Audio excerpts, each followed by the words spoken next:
Well, there we go. I think I'm a few seconds late there. LPH is upstairs, but she'll be coming along in a minute. So you're stuck with me. I hope that's all right. I see Johnny Future. I see William Randall is here. Thank you for joining us this evening. Anyone else out there? Can you hear me all right? Can you see me? Can you hear me? Do I have to sing the whole Tommy routine? I'm not going to sing it. Anyways, there he is. Where is LPH? Yeah, she's upstairs. She's coming. You get a different shot of the room here. Gilgamesh says, can hear and see fine. Excellent, excellent. Get a different angle of the room as we try to set up in different locations or try to turn everything, because we've got a computer on a little desk, a little tiny desk, and we just turn it so that people can see different areas. Out of Sight is here. Thanks for joining us this evening. Hope some more people can get in here. Yes, we are live. We are live. I can see your comments. There's the chair that LPH made. Happy Memorial Day weekend, Master says, Master of Magnetism. And then, of course, this one, because she reupholstered both of these. Happy Sunday. Yes, indeed. I will remind everybody, if you are in the Georgia area, that LPH and I are going to be at the Powder Springs Toy Swap on Saturday, June 4th, which is actually a really good show. It actually turned out to be pretty good when we went there the first time and filmed, and we will be setting up a table there. We don't have a store. People mistake this for a store all the time when they watch the videos. But we don't have a store, but I will set up a table once in a while, and we will be setting up a table at Powder Springs. And then the next day, and we'll be filming, of course, also, and putting it on the channel for anybody who can't attend. There's Ridley. Thanks for joining us, Ridley. And the day after, on June 5th, Sunday, we're going to the Atlanta Comic Convention, and we'll be filming there also. William says, did you like the Serpentor I posted in the group? You posted a Serpentor? Did I miss it? On the Open by Chance Facebook group? I might have missed it. I'll have to look. Raccoon Eyes, hey everyone, thanks for joining us. And Master wants to know, what's the figure with the arms doing a double bicep pose? That is Mattel's Crusher. A real tough one to find in the box. And it was made in the very late 70s. And he's actually a big figure. He dwarfs in comparison to the Shogun Warriors that you see back there, because they're all about 22, 23 inches tall. I'll grab it so you can see it up. And it's one of those goofy things that they did. This is made by Mattel, and people often mistake this for being Stretch Armstrong or a Stretch Armstrong character, because I've often seen it advertised as Stretch Armstrong's enemy when people sell it. But Stretch Armstrong was made by Kenner. This was made by Mattel, and it was just one of those weird standalone things that they did. And what you do, LPH is going to be coming along in a minute. I see somebody just asked there again. There's Robert Online. She's coming. I must have seen it then, Master of Magnetism. Losing my mind. The way that it works is you crush him, and then you close the valve, and he's all like crunched up, and you open the valve, and he reinflates. I only squeezed him a little bit, but he can roll up into a little ball. And that's how Crusher works. And this one's actually in pretty good shape because all of that is painted on. He's painted with all of these colors. So it's rubbed off pretty badly, or the valve is broken. Mine, the valve is still intact. And one day I'll find one in the box.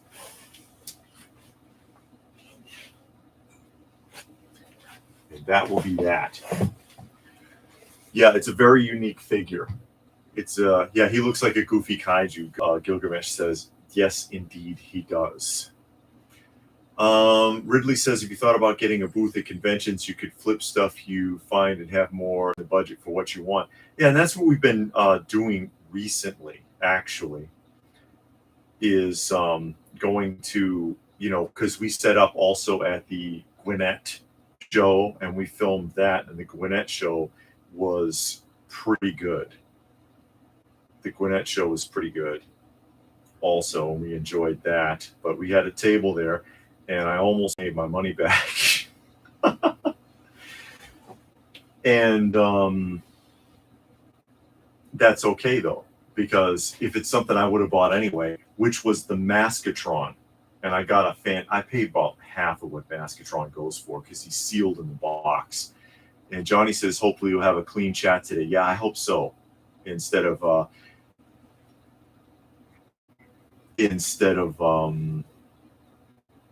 all of the sex ads and things that were popping up in here. William, was your picture, you had the box with it? Is yours a picture in the box also? Let me show you if you didn't see that video here, because I got them sitting right up here. I got this, and I got a gift for LPH while I was there also. But you don't find it unplayed with Maskatron anymore. And the box has a little wear. You see a crunch in the corner, but that flap is still good because a lot of these flaps were ruined. And I found this. Nobody knew it was there because when people saw me with it, they were like, where the hell was Maskatron? But I had spotted the edge of this pink sitting out from under something, and I knew that that was Kenner $6 Million Man pink. I recognized the color, and I was like, that's a $6 Million Man figure under there. And I reached in, I pulled it out from all this stuff this guy had, and wanted to see what he wanted for it. And it was a fantastic price. Plus, he threw in a Batcopter for, oh, and here she comes, for LPH.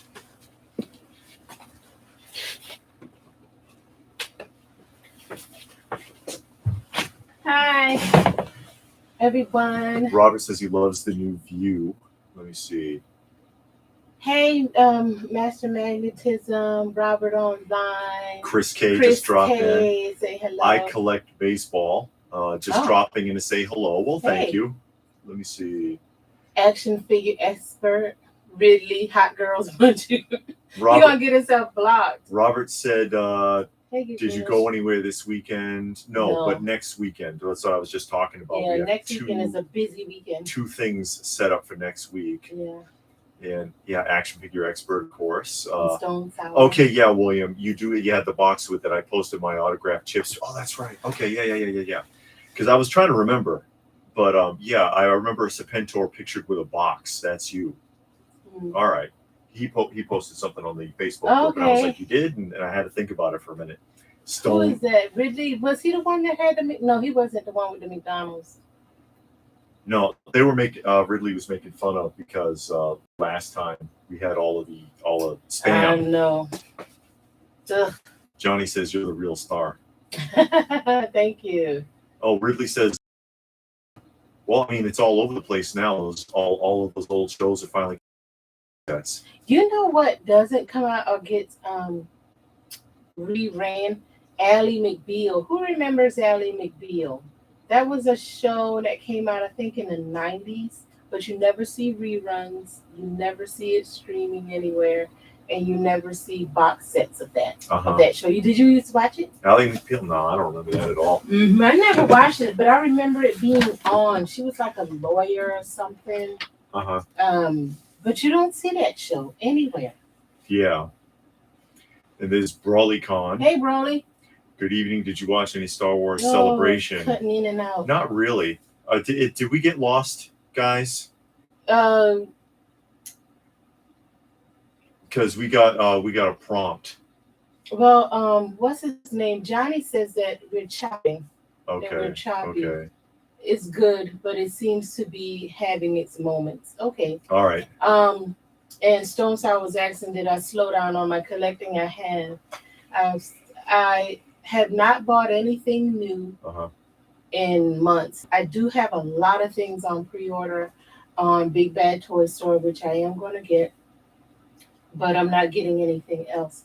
I did. If you saw the last roundup, they do have the thing, NECA. the thing, and I did want to get that. I didn't get the first one. What's the guy's name? Um, the first wave of it. I did not get.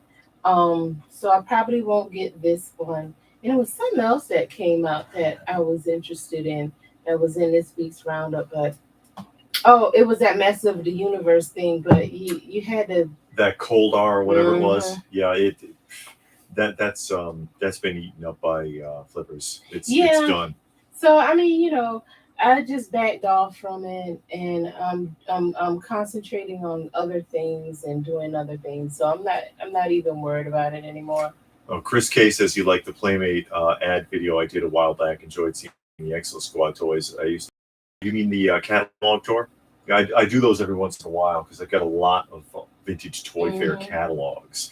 And speaking of which, from that also, I just got these recently. And I remember these Playmates Skeleton Warriors, and I got these from Justice Curry. If a lot of you might know who Justice Curry is, because he got cases of Skeleton Warriors, and he was selling these in lots, which is he just has the human figures, but not the skeletons, the 3 humans. But he sells on Facebook, but he sells through his messenger. So if you look up Justice Curry and contact him if he has any more left, because he had like dozens and dozens of these. Hey, Stone Sour.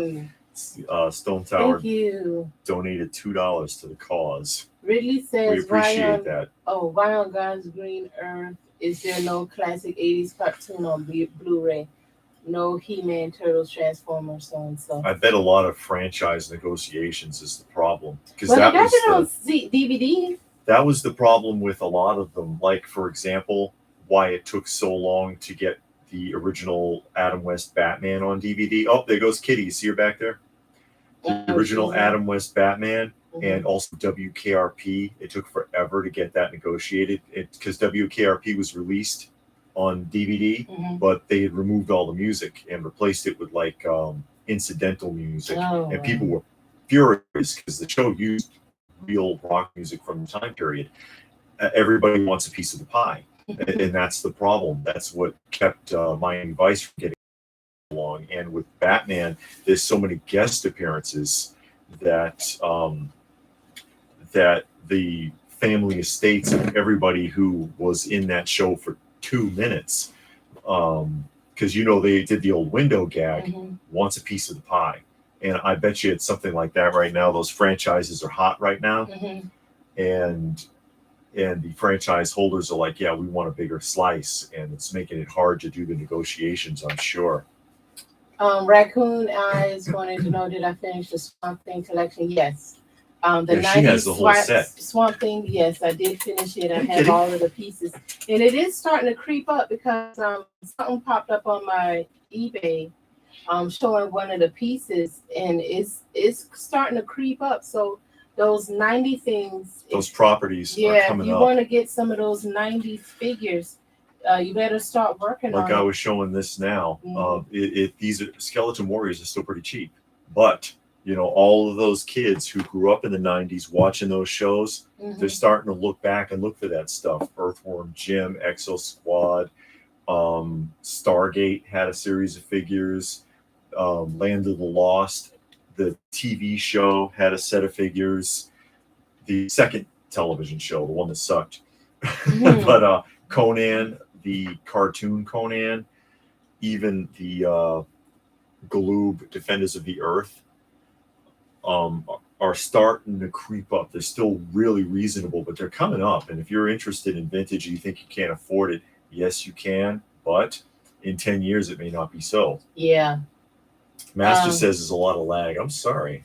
Yeah. He says that he's selling a bunch of his stuff too. Let me move that over. Master Magnetism. Says he's selling a bunch of his collection. Johnny says, "Did you hear about CroftCon last weekend? I heard it went very well." I heard about it, but I didn't. I don't know too much about it. I heard it was going on. Mm-hmm. But that's the Sid and Marty Croft. Yeah, Sid and Marty Croft. They had some kind of convention. I guess they're still around. Mm-hmm. Popular with everybody except for anyone who ever worked for them. Does Kitty have a toy collection? Hardly. She don't do nothing. No. Nothing but sleep and fuss at everybody. She gets upset. Is it raining? Robert, who was that just said that? Hi, baby. Scooby says I was actually able to get Coldar, and it was at 12:21 p.m. I was surprised it was still available. I'm happy I had not to pay a flipper for once. Yeah. Because there was a limit of 5, and that's what happened. People were buying them out in lots of 5. The licenses a while back for some of the older shows. They were a big reason why we got the shows on DVD. Okay. That's true. And Gilgamesh wants to know if they ever made figures for batteries not included. I don't believe they did, actually. Show was Wildcats. Great show and toys. Wildcats. That sounds... Oh, yeah. It's on Tubi. Yeah, the comic book is a lot more fun than that cartoon was, I think. Mm-hmm. Don't wait for your... Don't wait if you're serious. You see a good price. Yeah. You take it. Yeah, I'm serious about. That's why I grabbed these, because Justice is selling these for I think like $10 a piece is the going rate. That's not bad. So for and then shipping, so $39 for the 3 of them is what he was asking. Johnny says, "Have you ever heard of Retro Fan toy magazine? Well, Retro Fan magazine." I don't think so. I don't subscribe to magazines. Yeah. I haven't subscribed to a magazine since the 90s, since I was a teenager. I used to get a bunch of magazines then. And then still in the 90s, they had a promotion where you get like 5 different magazines a month for a year for some super low price. But I haven't subscribed to a magazine. Robert says Shogun had no cartoon or ROM Space Knight. ROM Space Knight and Shogun had a comic book, but the Shogun Warriors are loosely connected to the Force 5 show, which was a collaboration of 5 different animes that were put together in the late 70s. He says our streaming is getting worse. Really? Yeah, I wonder if we gotta do something. Because I would hate to have to restart, relocate, because then that gets confusing for people that are already on the live stream. Yeah. Because you can't pick it back up. You have to start a whole new one. So hopefully that'll resolve itself. No, I haven't seen the Chip and Dale movie. I've only seen advertising for it. It looks like part of it is CGI and part of it is animation. That's what it looks like on the cartoon. I don't know. That's what it looks like. I mean, not on a cartoon, on a commercial. Sorry. Have anybody seen the new Top Gun? That's out. I heard it was doing really well. Oh, I don't know. I haven't seen it. Obviously, I haven't seen it. Yeah. And then, where are we? I just saw something there. Robert says he thought Batman was kind of long and lagging. What, the new Batman movie? The new movie? The new movie was good. I don't know what he's talking about. Yeah. We liked it. But, yeah. We're watching the animated movies now of Batman, Justice League, and Superman, and we're trying to watch them in an order. But even with the list telling you the order, it's still kind of out of order. Stone Sour says the lag's gone, just a little pixelated. Oh, okay. Well, we'll see, guys. Sorry about that. Ridley says Top Gun is overrated. Fight me. Okay. They just can't resist bringing stuff back. I was hearing that about Willow, because they're trying to make a sequel to Willow, and I'm like, can Warwick even still walk? Because he's a dwarf, and his legs have gotten really bad. I'm like, how's he gonna do the movie? Yeah, they have to use somebody else. I don't know, but I'm like, is there a point? And then who was his co-star in that? does not look the same at all anymore. I'm Mm-hmm. trying to think. I know exactly who. I can't think of his name. The co-star. Master Magnetism says he's watching the Justice League shows, Mhm. and Gilgamesh says the animated movies are better than the live action. I think so. Some are, yeah. And they have a new Val Kilmer, thank you. Yeah, Val Kilmer don't look the same anymore. If he's, No, I don't know if he's in it or not. I'm just saying. he got some kind of illness that Yeah. really did him in. Yeah. But they're coming out with a new Batman comic book called Batman One Bad Day. And it's going to be a series of either 7 or 8 books come out starting in August, one book a month, Mhm. and it's going to feature one of his villains. Each book is going to have a villain, one of his villains, and they're Mhm. going to talk about that 64-page issue.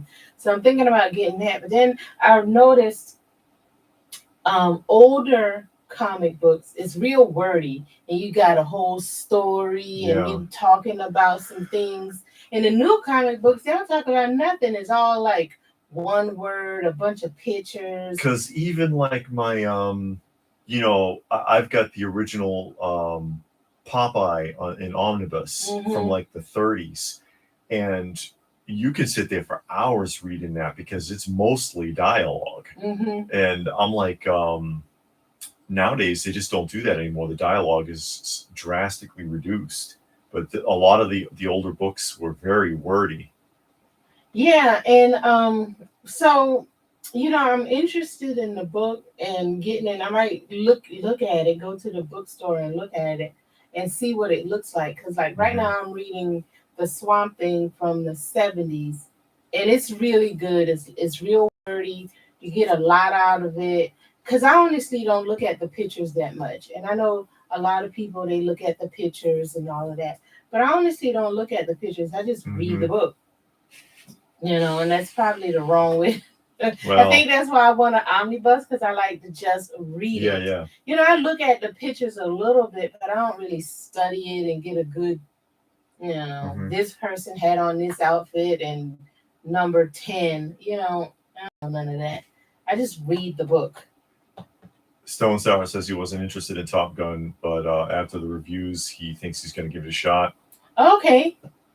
And Ridley, of course, everything's being rebooted because no one has an original thought. Yeah, they're we talked about creatively bankrupt. Is Yeah. the term. Pippi Longstocking reboot. Don't joke. It might happen. Yeah, but then Okay. Pippi Longstocking would be a black girl or something like In that. a wheelchair Yeah, with with a hijab. They're gonna do every and anything to Okay. just make it weird and like make sure you get every demographic in that one person. They're just Yeah. everybody's covered in this one No, person. a black guy who thinks he's a girl in a wheelchair with a hijab.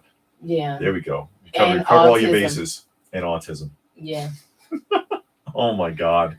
I Holy was cow. at the world's largest video rental store today in Seattle. They have over 100,000 DVDs and 2-story building, Mhm. and there was a healthy number of people there. Okay. That's good. Whenever you talk about Dwarf, I always remember the story about how Hervé Villachet. Tattoo. is not a nice person. No, look it up. They've actually got documentaries about how evil that guy was. It's scary. Wow. Interviewing his ex-wives and other people, talking about how they were terrified of him, and he used to hold them down and hold guns to their heads and stuff. God. Yeah, he was nuts. Robert is trying to get you to get on the fence with that Mezco. Yeah, I know. I like the Mezcos. I'm just pissed off. Plus, it's gotten so expensive. It's hard to keep up anymore. Brolycon says he liked Witchblade. It had an anime, but I never watched it. I heard Gotham Knights, the game, is getting a CW live action series. CW Robert does wants to know how much of the omnibus. You have to look it up. It depends. Some of them can get quite expensive. It depends on the omnibus. Yeah. Really. Amazon, sometimes you can find them. And I know a lot of people say support your local comic book shop. But if you go on Amazon, it's usually half the price. Yeah. Because I went to look for the Man Thing omnibus, and I went to the bookstore and they had it for over $100. And you go on Amazon, and it was 40 for the same book. Mhm. So, I mean, I understand support your local bookshop, but not only that, but I mean, sometimes that's overrated because I've heard a lot of people make arguments about that. It's like, yeah, support your local bookshop, but sometimes some of those guys can be really discourteous. I've heard a lot of complaints about like locally or independently owned comic shops and dealers. They don't want to be bothered with people. They can be rude and try selling anything to them. It's like going to a pawn shop. So yeah, they can be awful sometimes. It depends. You find someone who's good, toy shop or comic shop, that's great. But a lot of them are not that good. But then they'll bitch and complain that they don't get any, oh, people don't treat me right. You don't treat your customer right. And people don't come in, but then that's why I shop for I don't care. Everybody's looking for a deal. That's why I liked Aaron at Wax Pack in Illinois. He was a toy shop, toys and vinyl records, but he give you a fair shake, even buying and trading and looking for deals and stuff. He enjoyed doing it. He enjoyed the game. But a lot of these guys, they want to act like they're on Pawn Stars, and you get that idea. I don't know. I'll meet you halfway on that by doing this and that, and they act like they're in a reality show and they treat you like crap. So it's hard to find one that's actually lives up to the hype. If you catch my drift. Robert really wants that Batman Two-Face 2-pack. Yeah, it looks cool. The vintage looking one, the one that looks like Silver Age 60s Batman and Two-Face. Mm-hmm. Yeah, that was a nice set. Oh, Patrick just joined us. Hey, Patrick. Just watched the Willow trailer. I don't want to get my hopes up. Trailer makes it everything look good. Looks good in a trailer. Yeah, but they can do that with anything. Snakes on a Plane looked good in the trailer. Run far. The Alan Moore. Okay, no, I'm not on Alan Moore yet. Okay. I am on. Let me see. Because she's got the whole run, and it hasn't quite got to Alan Moore. Scooby says, "So true." Yeah, it is. I'm on this Swamp Thing. This is the one I'm on. I'm on book 2. Yeah. So that's where I'm at. I haven't gotten to Alan Moore yet. So this is the one that came out before Alan Moore, and I have one more to go because it was 3 parts, and then the Alan Moore is 3 parts. And this one is actually good. I know people say the Alan Moore one is really good, but I don't know yet. But this guy is pretty good. He has some topics that he covers, and you're like, man, I didn't know they cover that kind of stuff in a comic book. Because they were never really intended for children, most of them, unless you were buying like Casper, or something like that. It's always been more aimed at the adult market. It just got a bad rap for people who don't read that or understand it. Yeah, and I never read a comic book until like a year or 2 ago.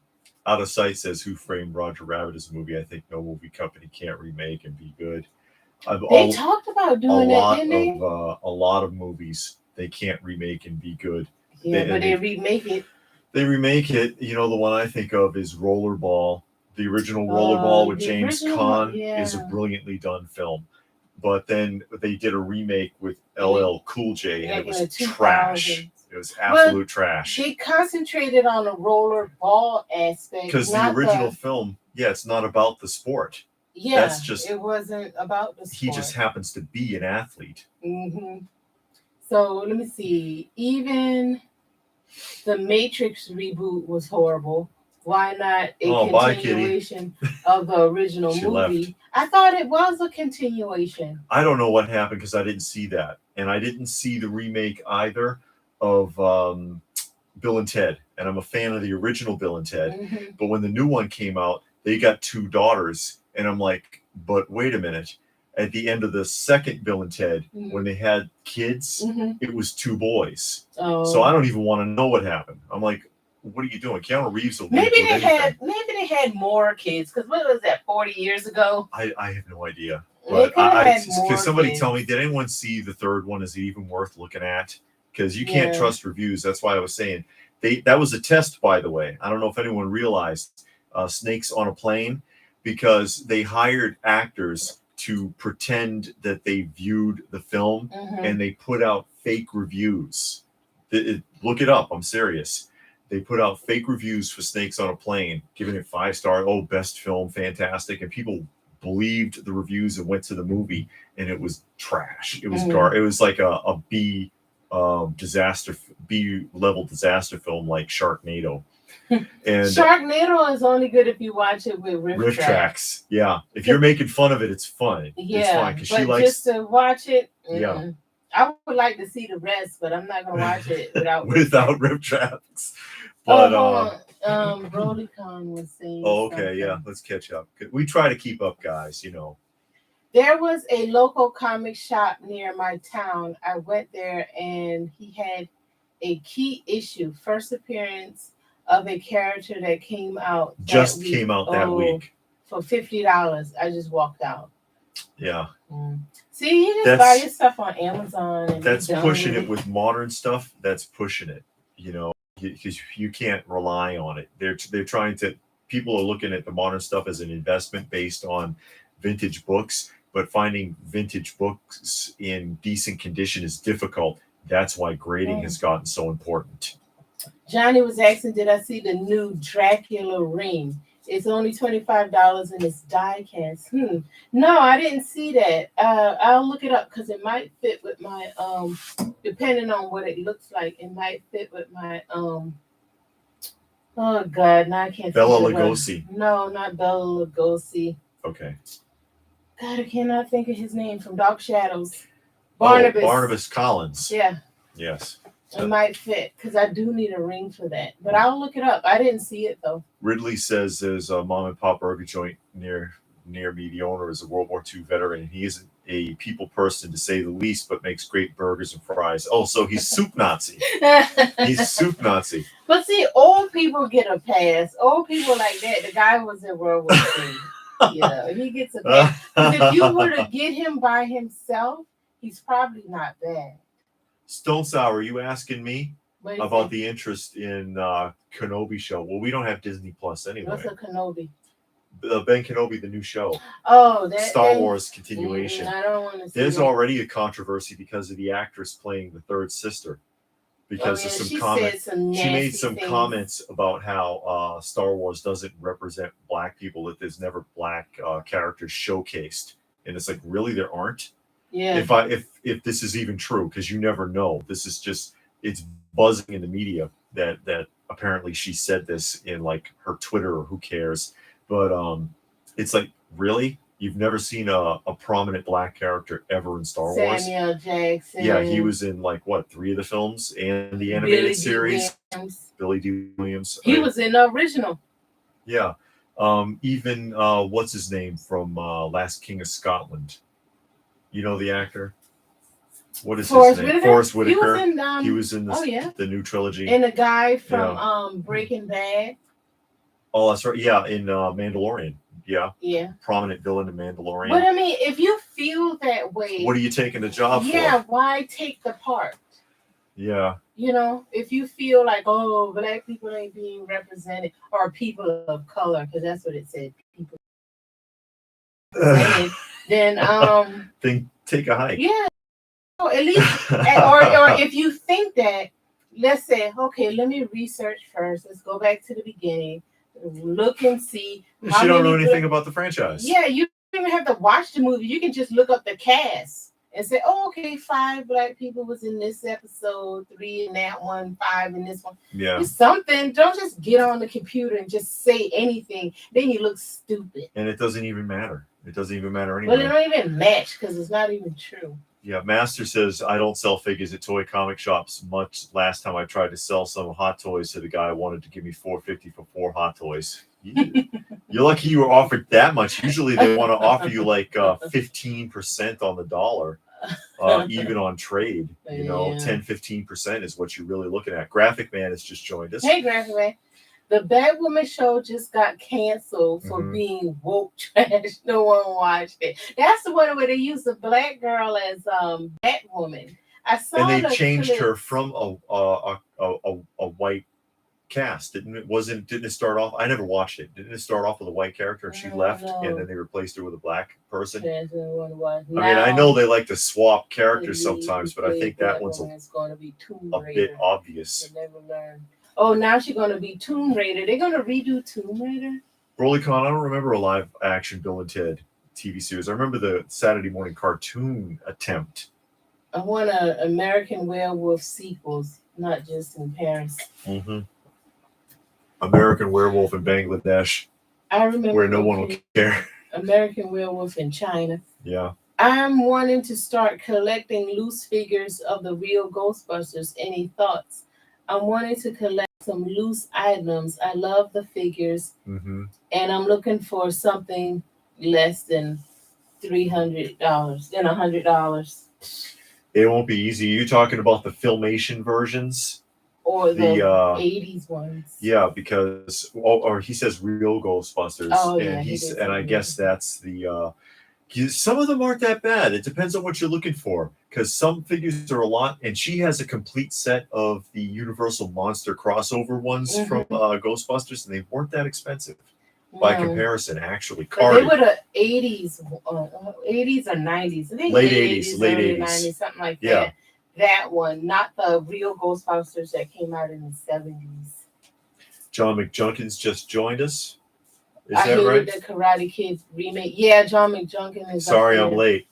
Yeah, Rotten Tomatoes blocked and turned off the reviews of Captain Marvel. You can't trust it. You can't trust reviews of any kind. It's gotten really bad. And we've talked about that before, even like consumer reviews, like on Amazon, because they will bribe you. They do. We talked about that. I get bribed all the time. She gives a negative review, and they offer her like $5 Amazon gift card to remove her review. If you wait, it'll get up to 20. Yeah, 20, 25. They'll keep increasing it for you to take your review off. And if you don't, then the company pays Amazon to remove it, and then they just cut you out, and then they take it off anyway. Yeah. So you can't trust any of those reviews anymore, anywhere. It's ridiculous. Let's see. What movies do you think were a good remakes from the original? The Thing was good. Yes, that was a good. The Thing was a good. The '80s remake, because The Thing was done in the '50s, and then it was redone in the '80s. And the '51's it's all right. It's kind of fun, but then the '80s one really knocked it out. The next remake sucked. Yeah. Or I mean, it wasn't. I guess it was supposed to be a prequel. It was supposed to be a prequel, but it was stupid. They should have just picked up where they left off. I think so. The one with the people in the pods. Invasion of the Body Snatchers. Yeah, Invasion of the Body Snatchers. And keep again. The remake was good. Again, that was a '70s remake. Yeah, because the original one came out in the 40s or 50s. Yeah. Yeah, that one was good.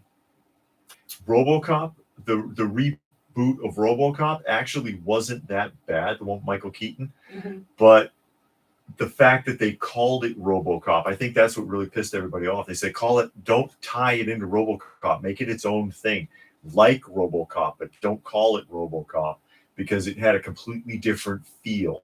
The grittiness wasn't there that the original RoboCop had. You know what I mean? I think the Blob, wasn't it the Blob? Oh, the Blob remake was good too, but that was a 50s to 80s remake. Yeah, it's a lot of good ones out there if you stop and really think about it. I hated the Karate Kid remake. I stopped reading comics mainly because of scalpers. You want to mark up an older book, that's one thing, but marking up the book of the week comes out just ruined it for me. Yeah, Ridley says you can't criticize anyone or anything anymore without being called racist, sexist, whatever. Yeah, they want to istis you. You're being istised. You're being canceled. Mist remake was good, BrolyCon said. Okay. Mist remake? I never heard of that one. The Mist? Oh, the Mist. Yeah, the Mist. The Mist. BrolyCon says that. Oh, Ridley says I collect Pirates of the Caribbean from Zizzle off and on. I'm surprised they haven't spiked in price with everything going on. Well, and again, for that to go up, you got to wait until the people that were playing with it that era are the ones that are going to go for it. That's why we were saying 90s properties. In a couple of years, they're going to jump off. And they're going to start really climbing. probably even the original Spawn figures will start going up. But you got to wait until those kids are old enough to think back and go, you know what? I want those again. What happened to those figures? This G Collector has joined us. Says, I missed the last toy show. What's next in mine or your area? Well, again, the Powder Springs toy swap is coming up on June 4th, and we will be there, and we'll have a table there this time, or again, because we did a table once before, and then on June 5th, the very next day, we're going to be at the Atlanta comic book convention, because there's an Atlanta comic convention and a comic book convention. They I guess that's their compromise, but we will not have a table there, but we are going, and we will be filming. I met the Chips guys yesterday. Oh, okay. They were all pretty nice. I got their autographs, but they wanted an extra charge for a picture. They do that now with my phone. Yeah, and pictures for me. Selfies. They charge for everything now, and that kills me, because I go back to how it used to be when I used to hang with Great Eastern Conventions in Boston, and autographs were usually free. If you paid to get in the show, you got autographs, and typically they didn't limit you unless you were doing something stupid, like you weren't coming in there and asking for 50 signaters. But if you came in and you say, hey, can you sign these 5 books for me? No problem, kid. Yeah. It was like that. Or if there was a charge, like Lou Ferrigno always charged, for example. But back then, it was like $10, whatever. And if you wanted to take a picture with him, they didn't care. It was like, hey, can my friend take a Polaroid of us? You remember Polaroid? And he'd be like, yeah, sure, whatever. Not anymore. Forget it. You're paying for every bit of it. Robert says, oh, yeah, good example, The Fly remake. But again, that was an 80s remake, because it was originally Vincent Price in the 50s, and then Jeff Goldblum in the 80s. Even in YouTube, people are sent items to do a positive review. That's true. They seem to never say anything negative. And that's why I have a lot of respect for Rad Titan. Remember them? Yeah. I talked about them a few times. That's RADD, Rad Titan. They do statue reviews. And it's 2 guys, and they're in England. And they were offered a contract from Sideshow, Sideshow Collectibles. We will pay you. We will send you the statues. You can keep them, but you give the review we tell you to. And they sat, well, one of them did, because one of them is more articulated than the other. The other one's more of a roughneck. But the one that was more articulated went to the sit-down meeting with representatives from Sideshow, and they talked, and he was like, you know what? We're not going to do that. Yeah, they wanted them to take down their channel, all the old stuff. Anything with any negative review had to be removed from the channel, period. And then they were like, we have people that watch us and respect our channel. Yeah. We're not going to do that to them. I'm sorry. I think we're done here. And I got to give them a lot of respect for that. To turn down a contract and walk away takes a lot of cojones nowadays.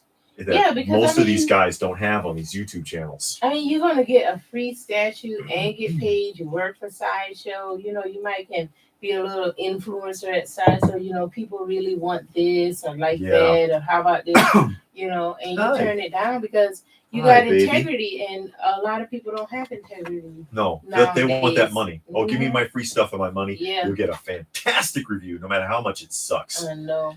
If I want a review of something, I go to YouTube to look up a video review.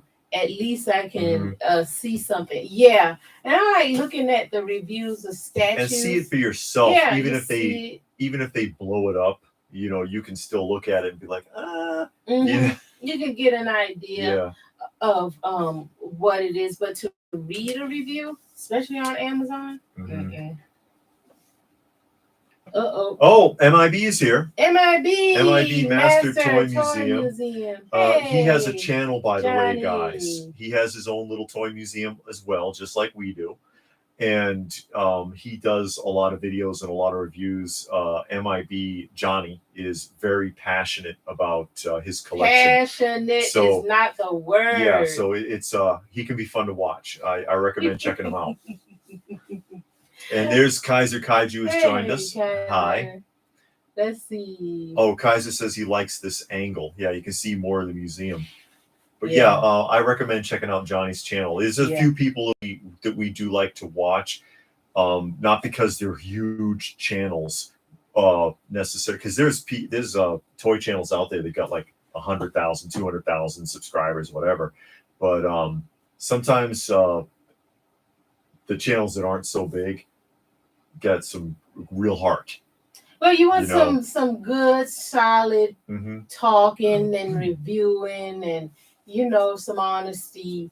And once you get big and you start getting those promotions, then you kind of have to alter your thoughts and your feelings a little bit.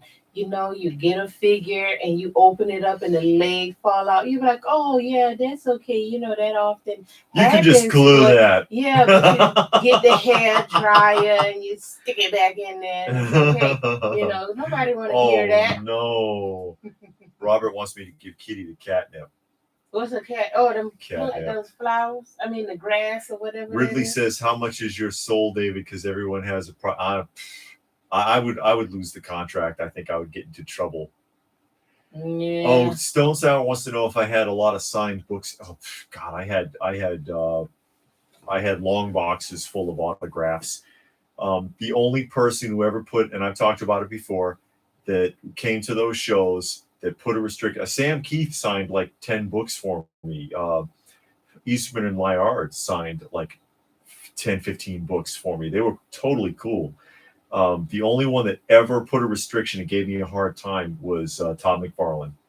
And he gave everybody a hard time because he kept changing the rules as he went. Because he came to the show and he was like, I ain't doing unlimited nothing. 2 autographs a person and that's it. And then when he Great Eastern was like, all right, whatever. Todd's hot right now. Spider-Man 1 just came out. Whatever, Todd. Then he changes it to 1. Then he wants intermissions. Then he wants this. He wants that. He was a real prima donna at the show. MIB says that's why I enjoyed just being small. No, you're not that small, buddy. Mm-mm. Your show's actually your channel's pretty cool. Yeah, and you talk about real stuff, so that matters. The guy says MIB big fan. Oh, the guy, Walter Cronkite. Master wants to know if I have Dr. Mindbender. I do have a loose Dr. Mindbender, and I think he's in one of these totes that are down here under the table because I'm holding out for that Terror Drome. One of these days I'll find one, and it won't have like half 3D printed parts. Nothing wrong with some 3D printed parts. Yeah, there is. I never cared much for movie reviews, but the 2 most honest movie critics ever were the Michael something and Leonard Martin. Siskel and Ebert were notoriously biased. Yeah, I know what you're talking about. Who are the guys with the $2,000, $3,000 statues? And tons of them. And like that one that I can't even think of his name. And he's sitting there, and every week he does like 2-3 statue unboxings, and he says he has like 38 of them on pre-order. Yeah, and the extreme who is that? Statue collector is his name. Oh yeah, the extreme statue collector. And the thing that's heartbreaking about his channel, he get the thing, and Kitty, and a lot of his statues are broken, and he thinks that the postman does it on purpose. Oh, she came back. Yeah, because you shouldn't have yelled at him. There, Kitty. There she is. He thinks that the postman does it on purpose because they come like every day to drop off a box. And he thinks they're throwing it off the truck. Yeah, this huge box with this statue in it. But he has some nice statues, and I know he was selling off a lot of them. Yeah. So I don't know what he's doing now, but he's selling off a lot. Johnny says Gem Mint has a lot too. Yeah, he does. I know Gem Mint has a lot. About. He sold off a bunch of his. I like watching his channel. I look at the comic book review and the statue unboxings because I like to see people take the statues out and look at them and spin them around and do all that. Master says I never care about the subscribers in Stardom. Where am I? It just popped up. You can still do crappy reviews. That's true. Mm-hmm. Let me see. Where are we here? Stone Sour says, I just got Marvel Legends animated series Wolverine. It's my first plastic-free packaging figure. Blah. People are not liking that, huh? Yeah. But Nate. CT cartoonists. Oh, I have a hardcover Silver Surfer Parable in excellent condition from the 1980s, signed by Mobius and Stan Lee. What do you think it's worth? I'm not sure. That Mobius autograph is probably actually bigger than the Stan Lee one, because Stan Lee signed everything. You could have brought him a tennis ball and he'll sign it. You know, he signed anything and everything. There's stuff with Stan Lee's autograph that doesn't make any sense. He signed DC books. He signed Charlton comics. People would bring him anything. Oh. Not kidding. He signed a Dixie cup. But and unfortunately, he was being milled, if you know what I mean, a term there for autographs, where he wasn't seeing any of that money, and they just kept cranking him out. And that happens to a lot of aging celebrities. Unfortunately, was happening to Nichelle Nichols also. They were saying from Uhura from Star Trek that if you got an autograph from her in the last 2 or 3 years, she probably didn't see a penny of it. But if you wanted to feel that out, you probably have to get it graded, and CGC isn't going to do it. You'd have to go through CBCS or PGX to get that graded.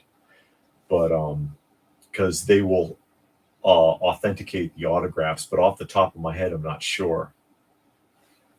Let's see. Nate says, greetings from Cincinnati, Ohio. As LPH broke down and pre-ordered the Patterson Batman yet. Can't remember the name of the company, but it was, it was. That was expensive.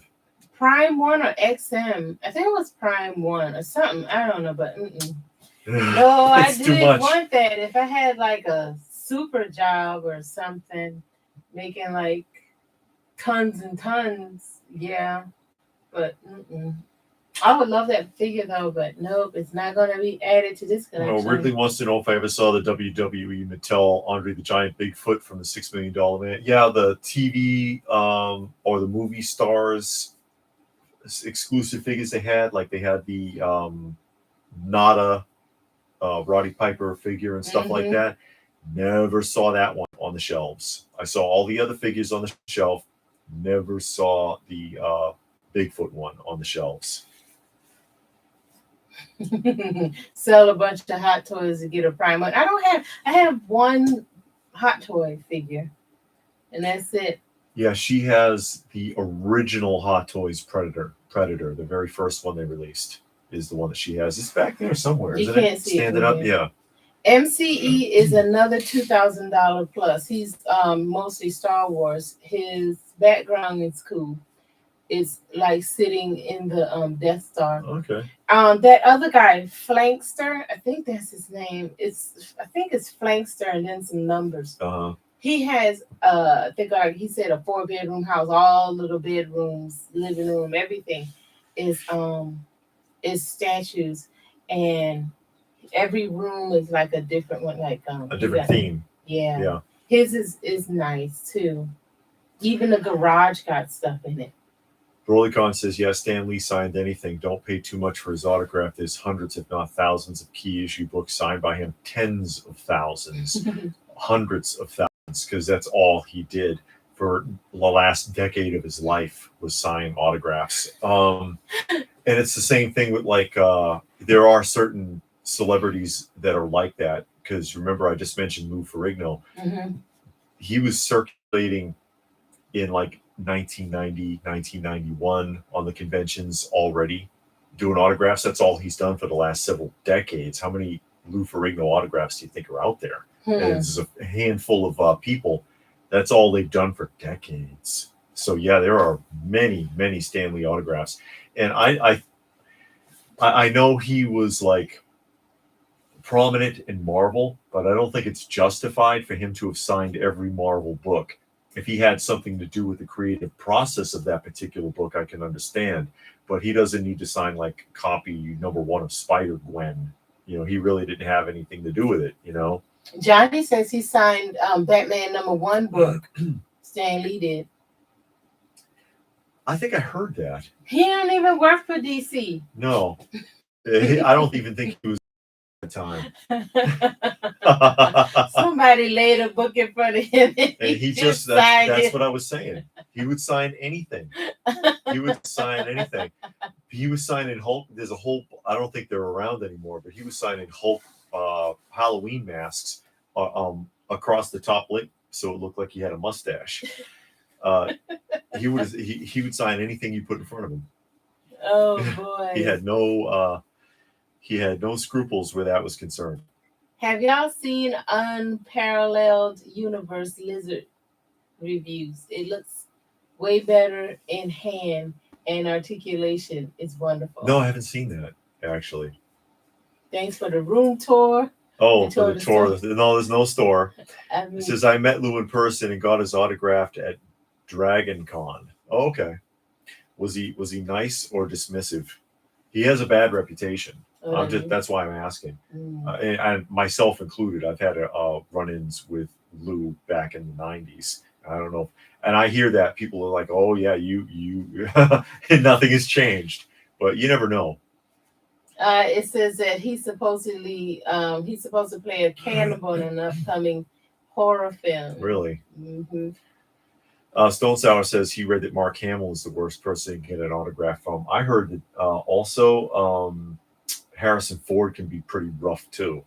He can get real upset about autographs, and he charges a lot. There was one place, was it last year? I think Harrison Ford, they were asking $2,000 for a Harrison Ford autograph. You want to pay $2,000 for an autograph? That's crazy.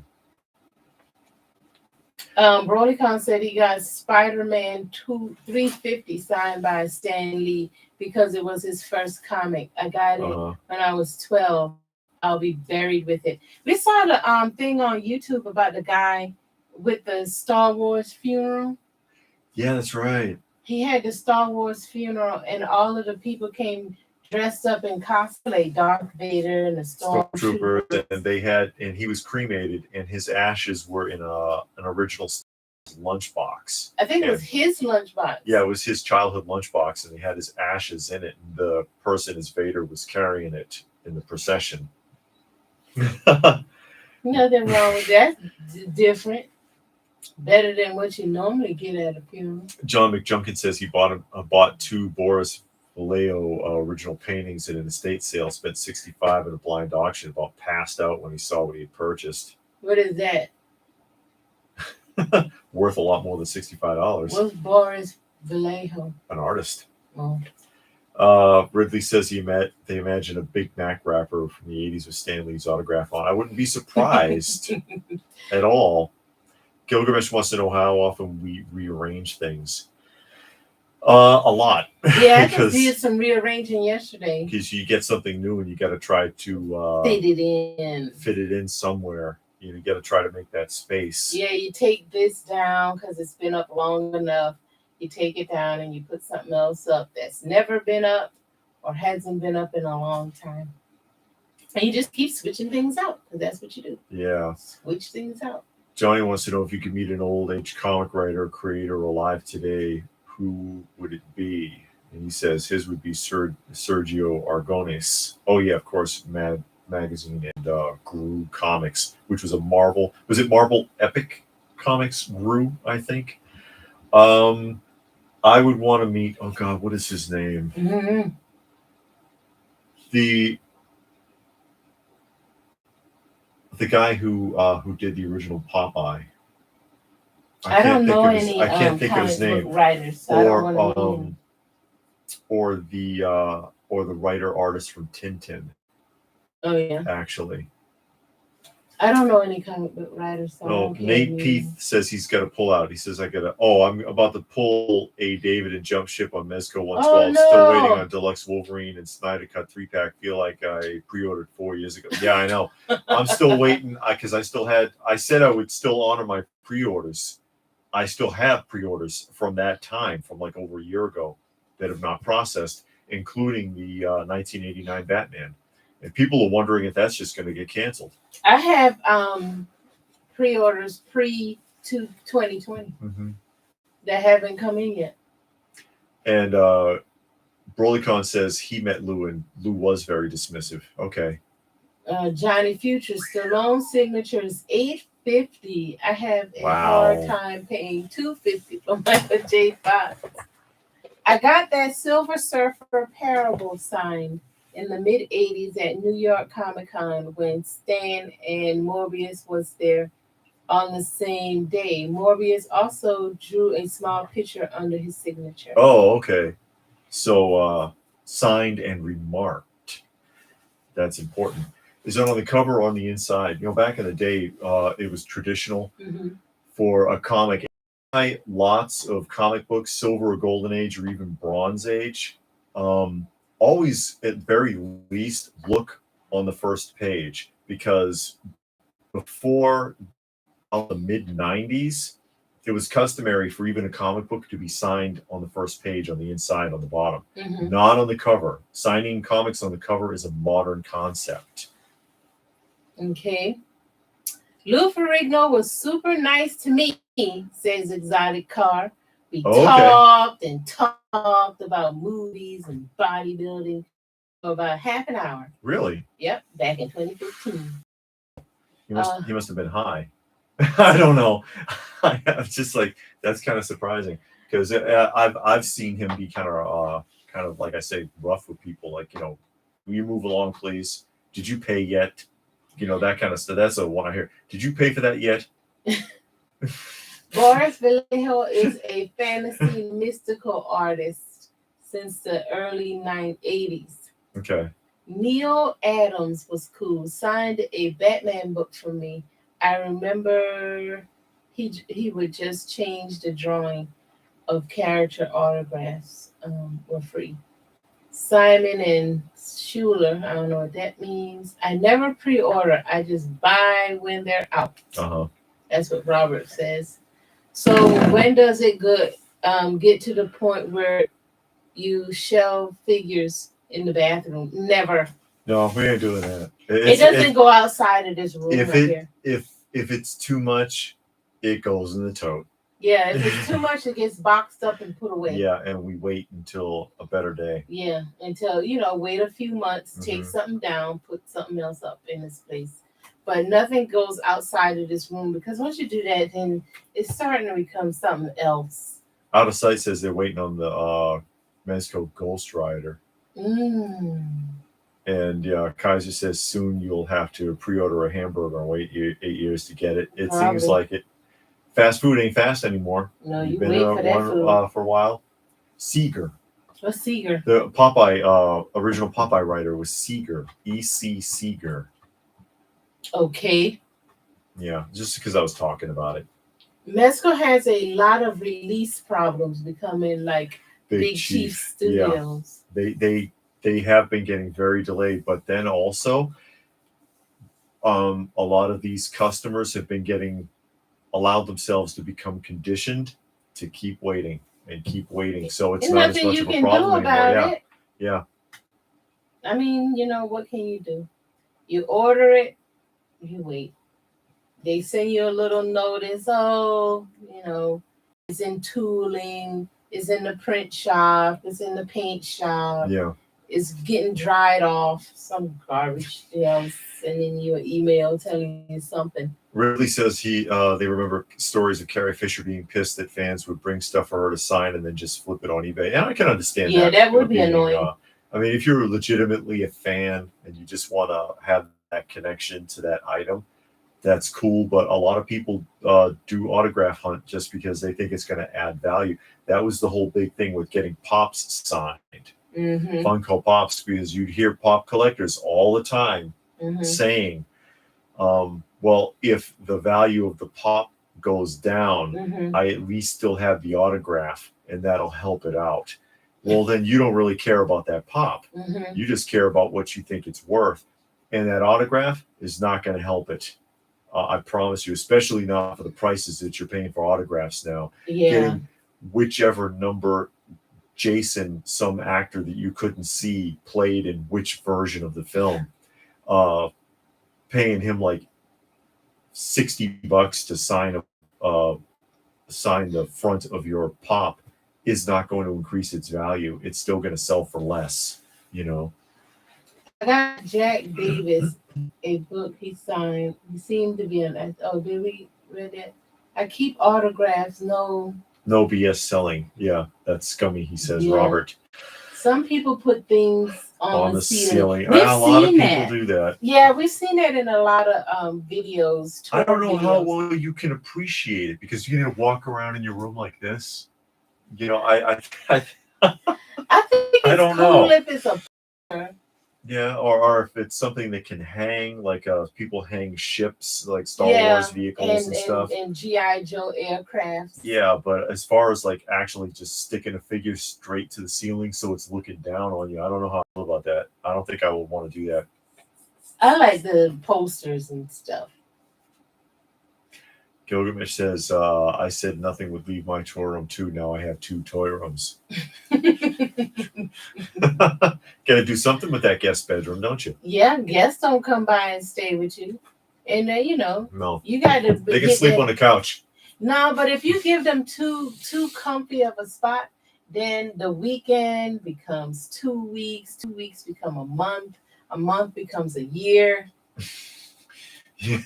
But if you cram them in a room full of stuff and they just have enough room to move around and sleep on the bed, they're like, oh, it's too cramped in here. Well, you know, thanks for letting us crash for the weekend. But you know what to do? You shut. It's warm in here. The air don't work, bro. Yeah, my bad. Did you turn the air on? What air? Just open the window, put a fan in the window. You'll be all right. Yeah. Here, use this piece of cardboard. Yeah. Fan. That's what you do. That's how you get people out. Because if you make the house too comfortable, it's cool. The bedroom is nice and open, and they can put their stuff in the drawers. And you got breakfast cooked and coffee made every morning, and lunch and dinner. A weekend turns into 3 years, and they just don't leave. What we at? Oh, Master said Johnny. Oh, I guess he's talking to Johnny Future. Ridley says, I don't understand Pops. Pops never will. I guess I'm just an old fart. I don't understand Pops never will. Weirdos are people who get all tattoos. Who has a tattoo autograph? Somebody. I said nothing would. That. Oh, yeah. Okay. We read that. Johnny doesn't put action figures on the ceiling. Depending on what it is, an autograph can actually decrease the value. Listen. What? Oh, the cat has a little boyfriend she don't like, and he likes to come to the window, and she gets upset. He'll get right on the windowsill outside and press his face against it, and because we take care of a lot of strays around here. They line up at the back porch looking for a handout. That one in particular, she don't like. Yeah, he sits at the bedroom window while she's in there and just looks up at her. Or if she sits in the kitchen window, he'll climb on the sill. See, they're fighting now. He's outside, and she is 2 windows, and she can sit in the other window where he can't reach. She sits in the one where he can reach and gets mad because he presses his face up against the window. And it's like, and she'll fight the window. Yeah. It's like, move. And she's just silly. A stupid cat. Donovan wants autographs. Autographs of who? It said, David, can I get an autograph picture of you guys? Maybe that can be a prize. I don't think we're quite in that league. No. I don't think anybody would an autograph of us. You don't need to worry about Kitty having Kitty. No, she's fixed. She's all fixed up. She ain't having nothing. But we got another one out there. Hey, Brandon. Yeah, she was a stray too. But she let herself in and never wanted to leave again. Yeah. But she's got that clip because if you see a cat's missing a piece of their ear, that's because they've been spayed, and that's something that they do now. You didn't miss anything, Brandon, and David hasn't told who won the comic yet, did you? No, because that's going to be announced on the weekly roundup on the 4th. Oh, okay. So they got a week left. If anybody hasn't seen that yet. How's your mom doing? I know her back was hurting. Well, she was in the hospital for her back. This is what it's talking A about. lot of glare. Course. Yeah, I'm trying. That's the deceased number 2 virgin cover C, CVCS 9.8, 1 of 500. I think it's 12 of 500 because it has a certificate as well as the contest, the giveaway. And yeah, there's a week left to enter for this. Johnny says you should get a pose photo with you two in the museum and your cat, and do it as a giveaway, a signed photo. Don't be surprised if I send it for grading. Like I said, I don't think we're quite in that range. When I saw the cats playing at the end of one of your videos, made me think of David fighting Mezco. Those are also 2 strays. They're 2 surviving kittens, and we call them brother and sister, and they wrestle back there all day, chase each other around on the banister, and it's like you're gonna fall off of that banister. In the potted plants, everywhere. They really mostly never leave the yard. I don't want them sleeping in my plants though. They like getting down in there and doing whatever, jumping in and out of the plants. The estate sale had over 3,000 items. I took my chance on an early bidding. Everyone kept waiting for the later items to be auctioned. One lady won a bid for Elvis Presley toy guitar for just $12. That's good. Yeah, that's pretty decent. I saw a guy that's gotten several Doctor Who actors who autographed his body. Oh wow! He gets each turned into a tattoo. Oh, wow. Okay. That's weird. She's doing better. Thank you so much for asking. Okay. Robert wants to know if I read Deceased. No, I did not. Actually, I did not read Deceased. I just happened to have that, and I included it. I made it a contest, and afterwards I might do another contest because we're getting close to 7,000 subscribers. David, I want an NTF of David. Yeah, okay. Johnny wants to know. He says we should make an octagon and have the kitties enter the octagon and do UFC style. Oh yeah, They ain't really fighting. They're just playing. Yeah, they just play around and jump on each other. Unless the gray cat comes. There's another female that's gray that comes around. Nobody likes her. Yeah, she'll chase them up the tree. She chases everybody away. Yeah, she chases them up the tree, and they scream and holler all night long if she comes around. But who knows? Ridley says, as many times as I've heard the Mezco story, you'd think I'd get a big budget action adaptation at this point. You ain't getting nothing. No. But all of these companies are doing that though. The wait time is getting longer and longer, and it used to be like 6 to 8 months. At one time, it would come out. You pre-order it 6 to 8 months later, you would have your figure or statue or whatever. Now it's more than a year. It's a year or more. Yeah. And after 2020, it's gotten even longer. Because like I said, I had 2 statues on order. Yeah. And I'm almost positive that I either ordered it in 2020 or before. Like the end of 2019. And we're in 2022.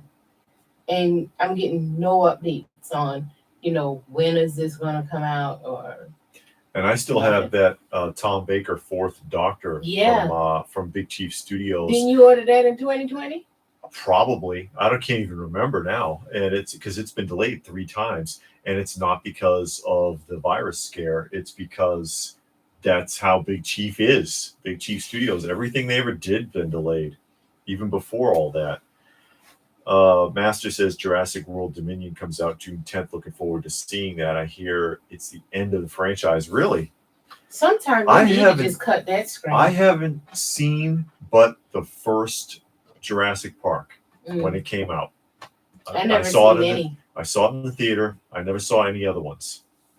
I can't wait to see that Downton Abbey that came out. That's what I want figures of. Everybody always say, "Oh, if Oh you know, you can get some no. action figures, some hot toys, or some 1/6 scale." I want Downton Abbey, Yeah. but I want everybody. Oh, come on. Oh Lord. Even the sister that died in what season 2 or 3, whenever she died, her, everybody. Yeah, you'd have to get that custom, and that would be like stupid expensive. God, LPH, do you know if you can purchase a personalized Funko Pop of yourself? You send a picture of yourself. You know who else is doing that? Hasbro Hasbro just is started doing that. It's called the selfie or something like that. Selfie series. Yeah, And we and showed one in the last roundup, but they've expanded on that, and we'll show more in the next one. yeah, they're doing like Star Wars, and I had the list out, but I can't remember. But it's a bunch of different action figures, and you just upload your picture onto the thing, and they 3D print it and put it on the body of your choice, and Yeah. it's like $60 each. That's not bad, I guess. Plus you know, postage. 60, yeah, plus postage. But I mean, you know, you get a nice, I guess, professional 3D Yeah. picture of yourself. It's on a 1/6 scale body, and you can be an action figure. Um, you know, but I did see the one for the Funko. I didn't think about that, but I like the one that they're doing with Hasbro. It's not 1/6 scale. It's 12-inch figure. I think it's a 12-inch figure or 6-inch. That figure. is 1/6 scale. Oh, If is it's it? 12 inches. Well, whatever. They're coming out with a figure Of what? for you to put the selfie on. That's a 6-inch figure. Oh, it's a 6-inch Yeah. figure. Oh, something. Or 1/12 ish. No, Johnny, I never heard of Animal Castle.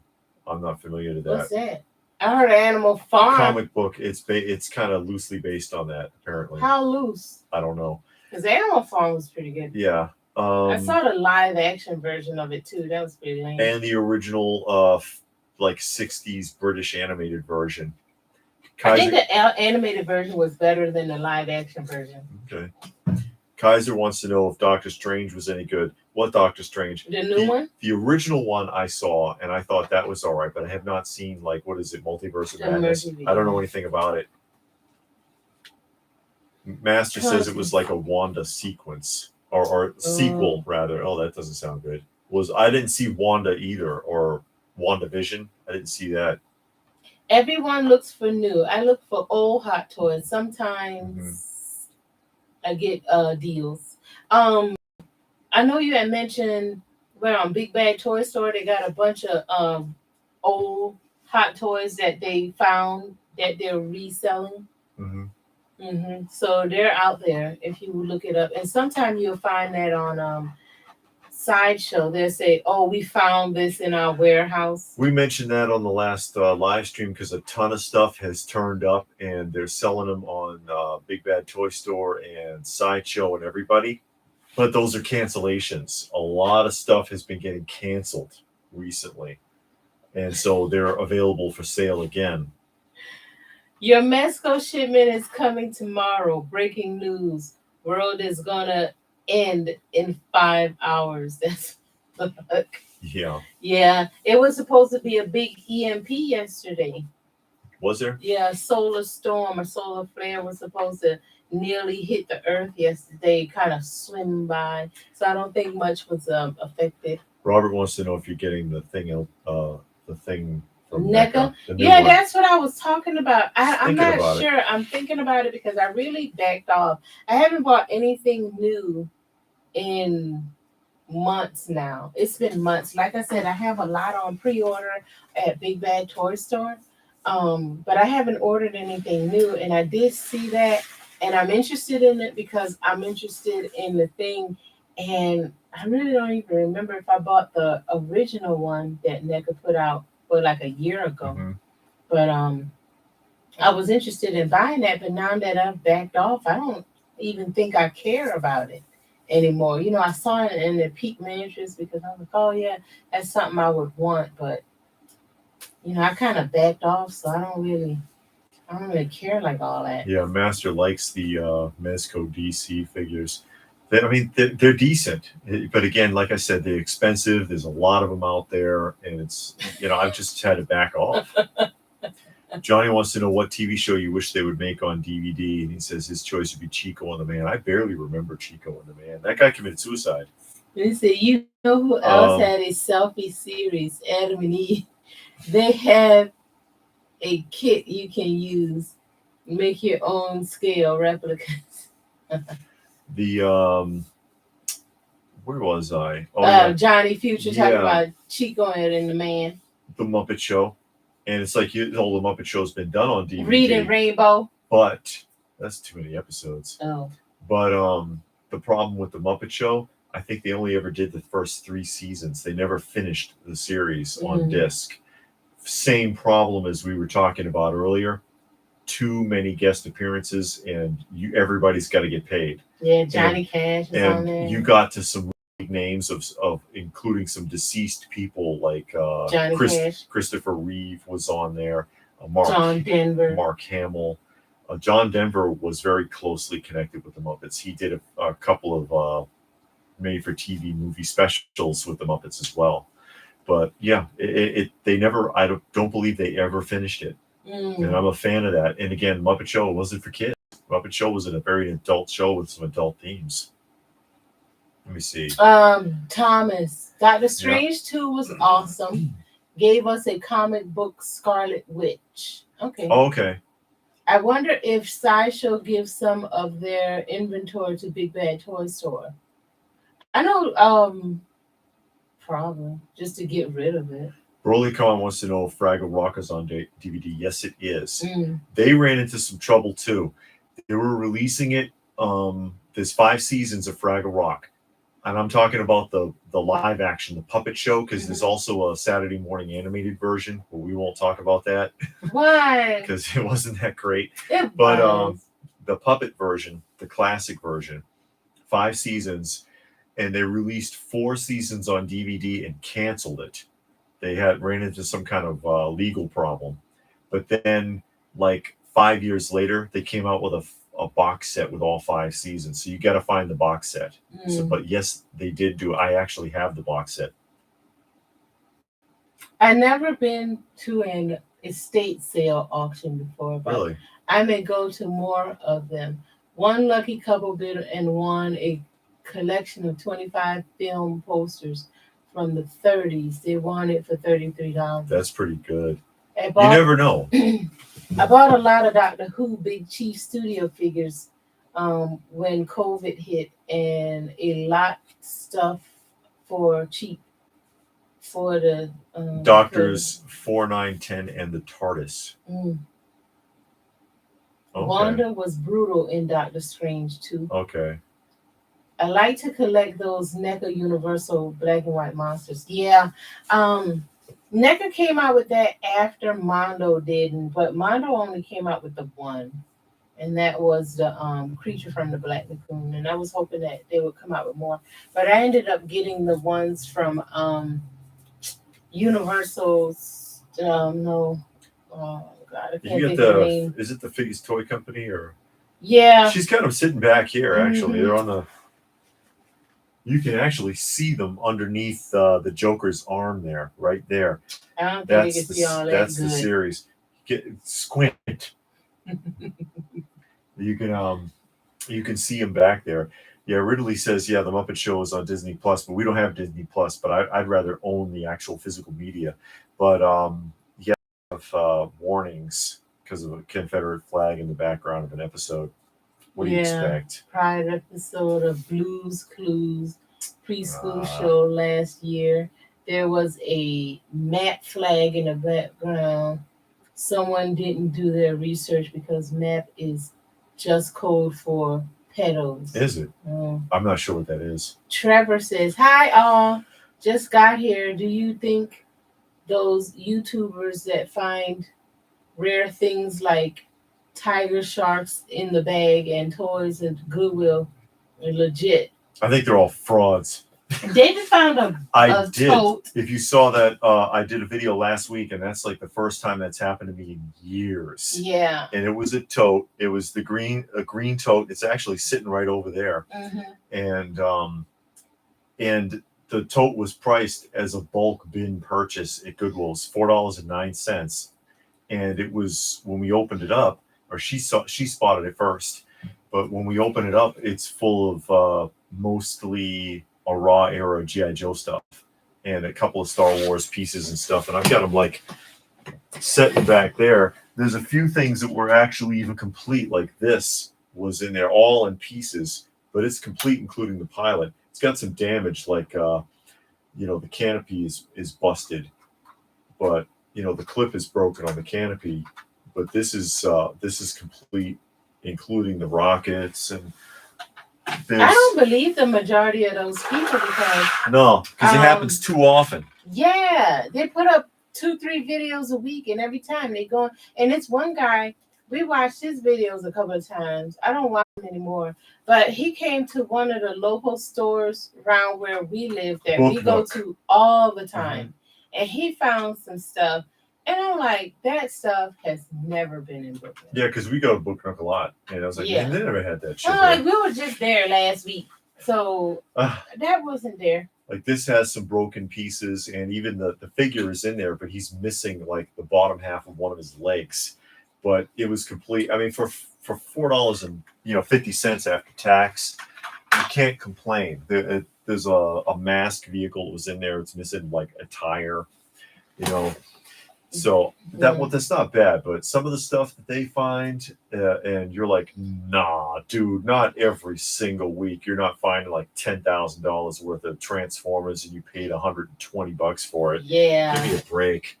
DVD I would like is a show called Kids Are People Too. I remember that. Aired late 70s, early 80s. Studio audience was all kids. And I remember Kiss was on the show. And it was a spin-off of Real People, a show. It was an evening show. Was it on ABC or NBC? I can't remember. But it was a show called Real People, and Kids Are People Too was like the Saturday morning version of that show. Mm-hmm. You can't find any clips of that stuff, or if you do, it's so awful because it's not restored at all. Want Planet of the Apes Hot Toys the most from the 60s and 70s. I thought Hot Toys did Planet of the Apes. They didn't? Somebody I think did. I think he's talking about wanting ones that were already done. Oh, okay. You know who Stallone Store is doing Cobra next? I don't have a good picture of it. I would have put it on the weekly roundup, but yeah, he's doing Cobra next. Mm-hmm. He has his own store where he does his. He does it because he did the John Rambo one, which is a really nice version of John Rambo, better than the Hot Toys ones. And next is going to be Cobra, and I was like, and Cobra is a goofy movie, but it's fun. It's a fun classic film. If you could ask Marvel or DC to make a new animated series, what would your choice be? Mine would be Falcon. I'd be afraid to ask one of them to make one nowadays. Yeah. Not unless they're going to keep it in the same style as like when they did Daredevil or the Punisher or Luke Cage. I like what they did with the Swamp Thing, but they canceled it. They canceled it after the first season, and it was going good. They had some good sound actors. They had a good little storyline, but they canceled it, and it was going somewhere. And I really wanted to see what was going to happen with the Blue Devil, because they was putting him in there and they were building him up. He was like a little side character, a little side story. Yeah. And stories going on that made it interesting, made you want to watch it. Yeah. Just 86'd it, and I don't know. Yeah, and it was going pretty good. But but it was live action. I would like to see it again going, even if they did it, but in the exact same way as animated. Keep the same storyline and just animate it, keep it adult, kind of dark. I think it would be pretty good. Yeah, Ridley says he loved to watch, or they loved watching Toy Hunter on Discovery Channel. While I know it's fake now, it doesn't necessarily ruin the fun, but I wish it was authentic. Yeah, that show was rigged. The first time I watched it, I was like, he did not find that stuff in a garage. That was planted there.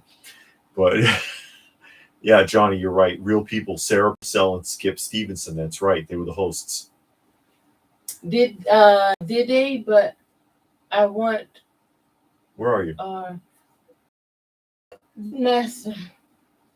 He was I saying don't know. he was talking about the Planet of the Apes, and I was saying they Okay. did, and he was like, "Did they?" But I want Oh, they did. something a new release or something. Oh, okay.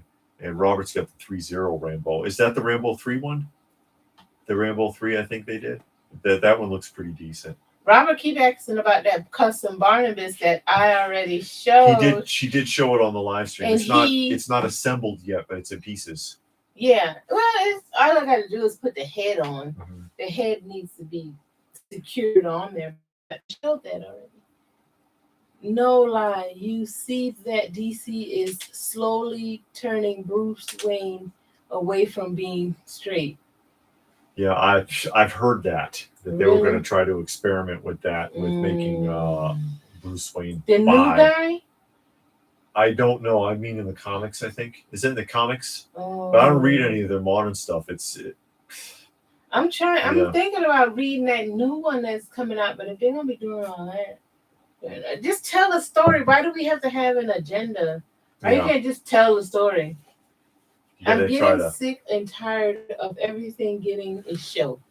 It's going to be a bit too much. I'd be just happy with the new 1 and 45 minute. Hour and 45 minutes. Oh, hour and 45-minute movie. Yeah. Swamp Thing got canceled because of budget issues. The studio didn't get the money they from the investors or the town they were shooting to get the budget. Emergency's awesome channel. Okay. Yeah. Oh, well. That was a good show. It is Punisher X. Hey, Punisher. He says, I'd like to say I really enjoyed the Obi-Wan series show, the best Star Wars show yet. Well, I don't have Disney Plus, so I have no idea. I have no idea if it's good or not. I hope it is. Because the shows, the television shows are kind of saving the franchise in that respect. Oh, Kaiser Kaiju's got to go. Says bye. Be back later. See ya. Sorry, I guess I'm getting too old. Oh, Robert said he liked Swamp Thing, but the Blue Devil reminded him too much of 90210 because that was the same guy. Yeah. That played. But at least he got something better than Sharknado. Because gosh. He played that. That was one of those cheesy movies where you get a bunch of washed up celebrities to come in and do a little bit part. Because that's what it ended up being, especially in the second movie. It was a ton of just washed up actors and singers in it. Yeah. But it made it. It was fun. Yeah, it was like a Love Boat. John loved the Real People and Real Kids, and That's Incredible. Yeah, I remember That's Incredible. I remember that. Ripley's Believe It or Not. Yeah. And In Search Of. I don't remember In Search Of. And what was that other one that used to be hosted by, oh God, what is his name? The guy who played Riker. I remember Bloopers and Practical Jokes. You remember that? With Ed McMahon, yeah. Mm-hmm. Where they would do practical jokes on people, and then they would do the big one where they would do this whole setup and it'd be in a restaurant. But they would prank a celebrity. Was the whole hook with that. Robert says Doom Patrol is cool. Do we watch Yellowstone? No. Right now, what are we watching? We're watching a show Upstairs, Downstairs. We're watching that. The original one. We're still watching Dallas. We're watching a show called Man from Atlantis. Fact or Fiction. Thank you, Raccoon. That was a good show. Man from Atlantis. Man from Atlantis. Is good. With Patrick Duffy. He's like a half man, half fish. The show's actually not bad. Doesn't have bad writing, and he could really swim and hold his breath for long periods of time. He took he was professionally trained to swim for the show by his sister, who Who's a- was an Olympic swimmer, Mm-hmm. and that was before he was on Dallas. Mm-hmm. He And left so the show to do that. there's extensive underwater shots of him swimming and doing things, but they don't rehash the shots, and you can tell because sometimes he's carrying things like that. Oh, we saw this scene before. No, wait a minute, look, because he has something in his hand or he stuck something in his swimming trunks. So it's kind of interesting.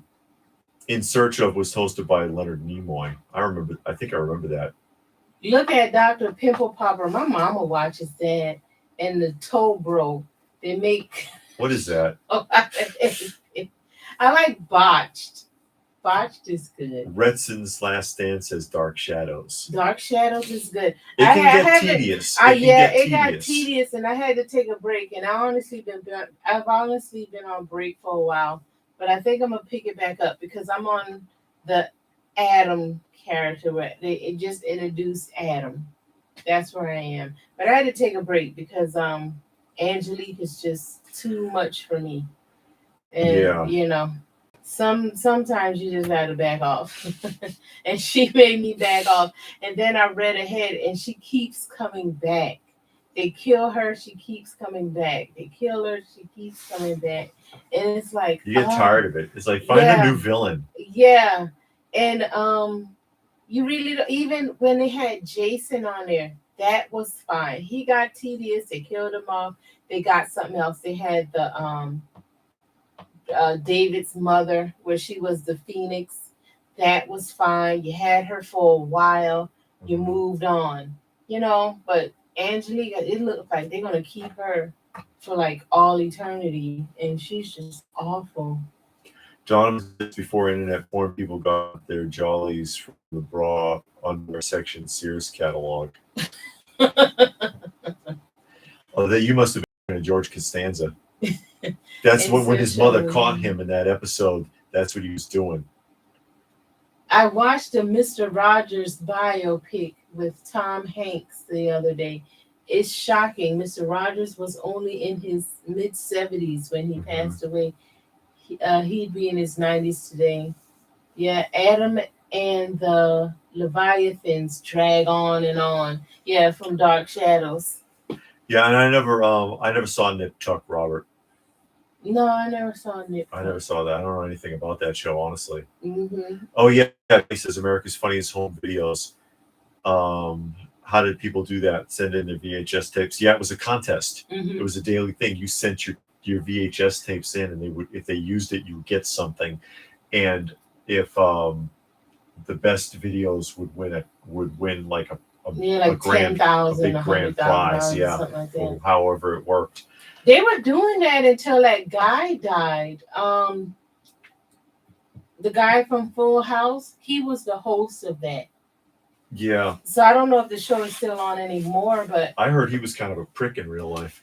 yeah, I heard that too. Actually, yeah. Man, I watched the Netflix series on famous serial killers. The Son of Sam is so interesting with the occult and the journalist Marty. The case of Son of Sam literally killed the man. Bob Saget, that's right. Bob Saget, yeah, is his name. Yeah, I heard he could be a real conceited jerk. Mm-hmm. But they're not going to say that now. Well, they might say it in a few years, but when the person dies right away, they're like, "Oh, he was so great, and I loved him." And then 10 years later, awesome. 10 years later, they do the bio, and it's like he was a bastard. I hated him. He kicked his dog. Something. Over the place of Bob Saget. Oh, okay. Oh, after he left, but it's been canceled. Oh, okay. Oh, Alfonso Ribeiro. Oh, he was doing that? I know he's doing game shows, though. He probably is. Yeah. I know he's doing game shows now on the Game Show Network. He never really did much of anything after Fresh Prince. Fresh Prince. Well, Fresh Prince is one of those kind of shows that will kibosh your career. Yeah, because nobody in that show really did anything. Except for Will Smith. Yeah. But, I mean, the show was tailor-made for Will Smith to break him out of rap and into acting. And so that was where he learned to act, is from it while he was on that show, if you can call it that. Mm-hmm. Not a fan of Fresh Prince, by the way. It's, looking back, when I watched it when I was a kid, it was okay, but I don't think it holds up. But they got the new show now, and just looking It's a at drama. just looking at the clips, it looks like it's a drama, which seems like it would probably be better than the comedy it was. But some of the topics that they had in the 90s was just like, you rehashing this. It's just People are remarking, of course, the guy who played Uncle Phil it was did on the voice Turtles. acting. Yeah, he was Shredder on the Turtles. Yeah. Master says he's not a fan of Will Smith anymore, personally. If you really add it up, if you take a look at his filmography, Mm-hmm. he's more dogs than good films. And a lot of actors, surprisingly, they've been in more bad films than good ones, and Will Smith's one of them. Did you used to groove on watching Solid Gold? I love Solid Gold. I did. She doesn't remember Madam, though. I don't remember Solid Gold that much. I remember watching the show. I remember Solid Gold dancers, and I remember they had a live performance by a group once a week. Mm-hmm. But that's all I can remember about the show. I remember Marilyn McCoo. Music videos. Yeah, they had music videos. They had a artist or a group come in once a week in the Solid Gold dancers. I saw Billy Joel's video for Uptown Girl for the first time on Solid Gold. That's where I first saw it. Yeah, I remember seeing New Edition on there, because New Edition did a guest was appearance. Actually new. They did a guest appearance on there. So people are saying they're still waiting for G.I. Jane 2. The first one wasn't good. They don't need a sequel. Are they talking about that? No, that's because that's the comment that was made about Will Smith's wife, about the G.I. Jane, and then it's saying that she had alopecia and that's why he's acting out. And then now they're saying she doesn't have alopecia. Yeah, she had a facelift. That's a scar. That line is a scar from a facelift. It's from a tuck, because that's how that works. I don't know if you know that. They cut a strip out and then they sew it back together, and it pulls all those lines out. Or they do it all the same thing behind your ears. And that's what that is actually a surgical scar from a facelift, not alopecia. That was a lie. But yeah, what do you expect? American Bandstand. Yes. Yeah, there you go. I hear Quantum League is what? Not Quantum. Please don't bring that show back. It's not a bad show, but they just don't do anything right anymore. Yeah. Yeah, I don't know. Yeah, your wife cheats on you and it's okay. Yeah. No, it's not. Society wants it to be okay, but it isn't. In their case, he could sleep around and he would get mad when she did it, but then they had an open relationship. So I don't know. That's just I don't know. No, that's how they want you to think. But believe me, it's you'll be a lot happier with a solid relationship where two are one. You're like one flesh together. Tupac. What about Tupac? Overrated. I said it. He was more popular dead than alive. When comedians need to be packing to get through a show, the culture needs to change. That's Hollywood, yeah. Yeah, well.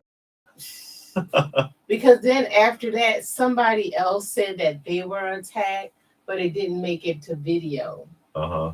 Somebody was attacked. I think the whole thing was staged. I think the whole Will Smith thing was and staged. It just got out the way it looked, because I saw the video. It got out of hand because they have like 50 film shots of audience reaction, but only one angle of the slap, and it's from behind. And he was laughing when he was walking away, and Chris Rock was just standing there and not even trying to defend himself, hold his hand up, no nothing. Yeah, he actually leans forward if you're paying attention. And then he's talking about, Will Smith just slapped the shit out of me, whatever, and laughing. And it's like, I think it was staged, but now they can't go back and say, yeah, we made the whole thing up because it's gone too far. Mm-hmm. So they have to perpetuate the lie. But my thing is, why would you even put yourself in that position. I mean, that Negative attention is get, valuable. To get a slap it is an embarrassment. Mm-hmm. You know, it's a put down. And to say, okay, I'm gonna get slapped, you're gonna be the slappy or whatever. It's like, why would you want to put that type of attention on yourself? And I know you said the negativity, but you got to pay a good bit of money to say, yeah, I'll stand there and let you slap me on national TV for the world to see. It's going to get played over and over and over, and a million videos Worked are out going to be great made. for Chris Rock because concerts that people weren't even interested in suddenly were sold out and selling out at the ticket prices went up 2-3 times. So he made good on that. He was making the same kind of money he was in the 90s when he was popular. Well, I mean, what did they think was going to happen? That It's everybody negative was just going to laugh and then move on? You know, because Will Smith, I mean, they took away his seat at the Oscars. I think they said he had a movie deal that was about to go on that got canceled. Donovan brings up Star Search. Oh, I remember that show. Watch Star Search. He said the weirdest thing was the model search. They had some stuff on there, all like the soap opera actor search. I don't think anybody ever got an acting gig out of that show. I don't know. I don't remember They did They had an actor category and some other stuff. I know they had the models. They had the singing, the dancing, because a lot of singers like Britney Spears was on there. Mm-hmm. I think Justin Timberlake was on there. A lot of singers that made it was on Star Search. Yeah. Comedians. Yeah. Sinbad, if he's still working. Sinbad, I thought was funny. I liked Sinbad as a comedian because he was clean. He wasn't all raunchy and nasty, you know. The guy wants to know if our toy museum is haunted like MIB's. Yeah. No. MIB thinks it's haunted. Because the ghost down there. I've been on some live streams with MIB on Lou's channel where he brings some people together. Mm-hmm. And we've ribbed him by saying, we saw what was that light behind you just now, Johnny? He's like looking around in his talking about, but he thinks there's something down there, or he acts like it. He does that for y'all amusement. He might not think anything's down there. Yeah, whatever. Let's see, where are we? What has the world come to? Can't we just go back to Pee Wee playing with himself in the theater? The only person that got beat was so you see Count Stankus. Yeah, David is friends with Count I know Count Stankus. The best thing ever happened on TV when they say that, you know, they're trying to make it a big deal when want it to be big. Yeah, they try to make it big. Well, it's negative attention, and that works in Hollywood. And that's the argument I brought up before. If I say Britney Spears, what's the first thing you think of? When she shaved her head, because that's a negative attention. You know, it's it works for celebrities, or what is it Eric Bischoff used to say? The 3 C's of entertainment: controversy creates cash. Was that how it went? I don't know. Johnny says these days when Miss America pageant really was worth watching, and all the days when the Miss America pageant was really worth watching and it really meant something. I don't think I ever watched one. I watched it a couple of times. Or Miss Universe? Yeah. Not Miss Universe, but Miss America, Miss USA, or whatever you call it. I've seen it a couple times. You know, it wasn't all that wonderful. I don't see why you need to watch it every year like Kramer did. But it was okay. Kramer from Seinfeld was obsessed with it. Oh yeah, Rustin's mentioning Ray Liotta. Yeah, Ray Liotta. He died this week. He was found dead in a hotel room where in the Dominican Republic, I think, because they were shooting a film. He was out there. But I'm not sure how he died though. Oh, they didn't say yet? Oh, I didn't see it if they did.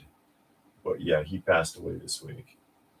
We saw that strange movie. I can't think of the name of it now. We just saw it a couple weeks ago with him when the serial killer was killing all his ex-girlfriends. Found out that the guy was his son. Oh, okay. Mm-hmm. Yeah, and he was in Field of Dreams. Mm-hmm. Ray Liotta. They need to bring back Celebrity Deathmatch. Yeah, that's that claymation. It was hosted by Steve Austin. Mm. Oh, there's Kenny Monster- Potter. Thanks Monster for joining us. Diesel says that Ray Liotta was a good actor. He loved his stuff. Yeah, I don't think Monster knew because he says what Ray Liotta. Yeah. He died a few days ago. Yeah, a few days ago, doing a movie. So hopefully enough of it was done where they can continue, where they can put it out on him. I have to start all over again. Yeah, and thank you for joining us this evening, Kenny Potter. Yeah, Kenny Potter is there. Yeah, that's sad. Yeah, that is sad. I thought Richard Pryor was funny without being nasty on his TV show. He had a TV show. His skits as the Reverend James L. White was truly hilarious, and he didn't even have to be vulgar. He didn't have to be, but he was. Yeah, he because did his stand up, and he could be really nasty. He did what? But when he did movies with the guy Gene Wilder, he was funny. He was and really good. Didn't curse once. So it was like, why do you need to? You can be funny without it. Yeah, and then if you ever saw his original Saturday Night Live was funny back when it was a cultural phenomenon. There I go again, because we talked about that last week on one of our discussion videos. But I have the original like 70s SNL on DVD, and he was one of the original hosts. And when he did his sketch, his routine, because he went on stage and did a routine, he used the N-word over and over and over and over again, probably just because he could. And he could be like that. Richard Pryor could be like that. And, they're probably sitting there pulling their hair out like, oh, my God, what do we do? Because it really was live. But he could be funny without being vulgar, but he chose to be vulgar, unfortunately. I would want to know why I don't do discussion videos. I talk with David. We discuss. She hides behind the camera. Sometimes I get her sitting with me, but sometimes she prefers to be behind the camera because she doesn't realize how gorgeous she is. My hair is always messed up and all kinds of stuff. I think she's lovely. Stone Sour wants to know what's for dinner. I don't know. What you buying me? You gonna send DoorDash to my house? No, I'm just kidding. Johnny wants to know what's your favorite comedian of all time. Probably pizza. Oh yeah, you got pizza left over. I have leftover pizza. That's sadness pizza. I'll still eat One he cooked himself. I'll still eat it.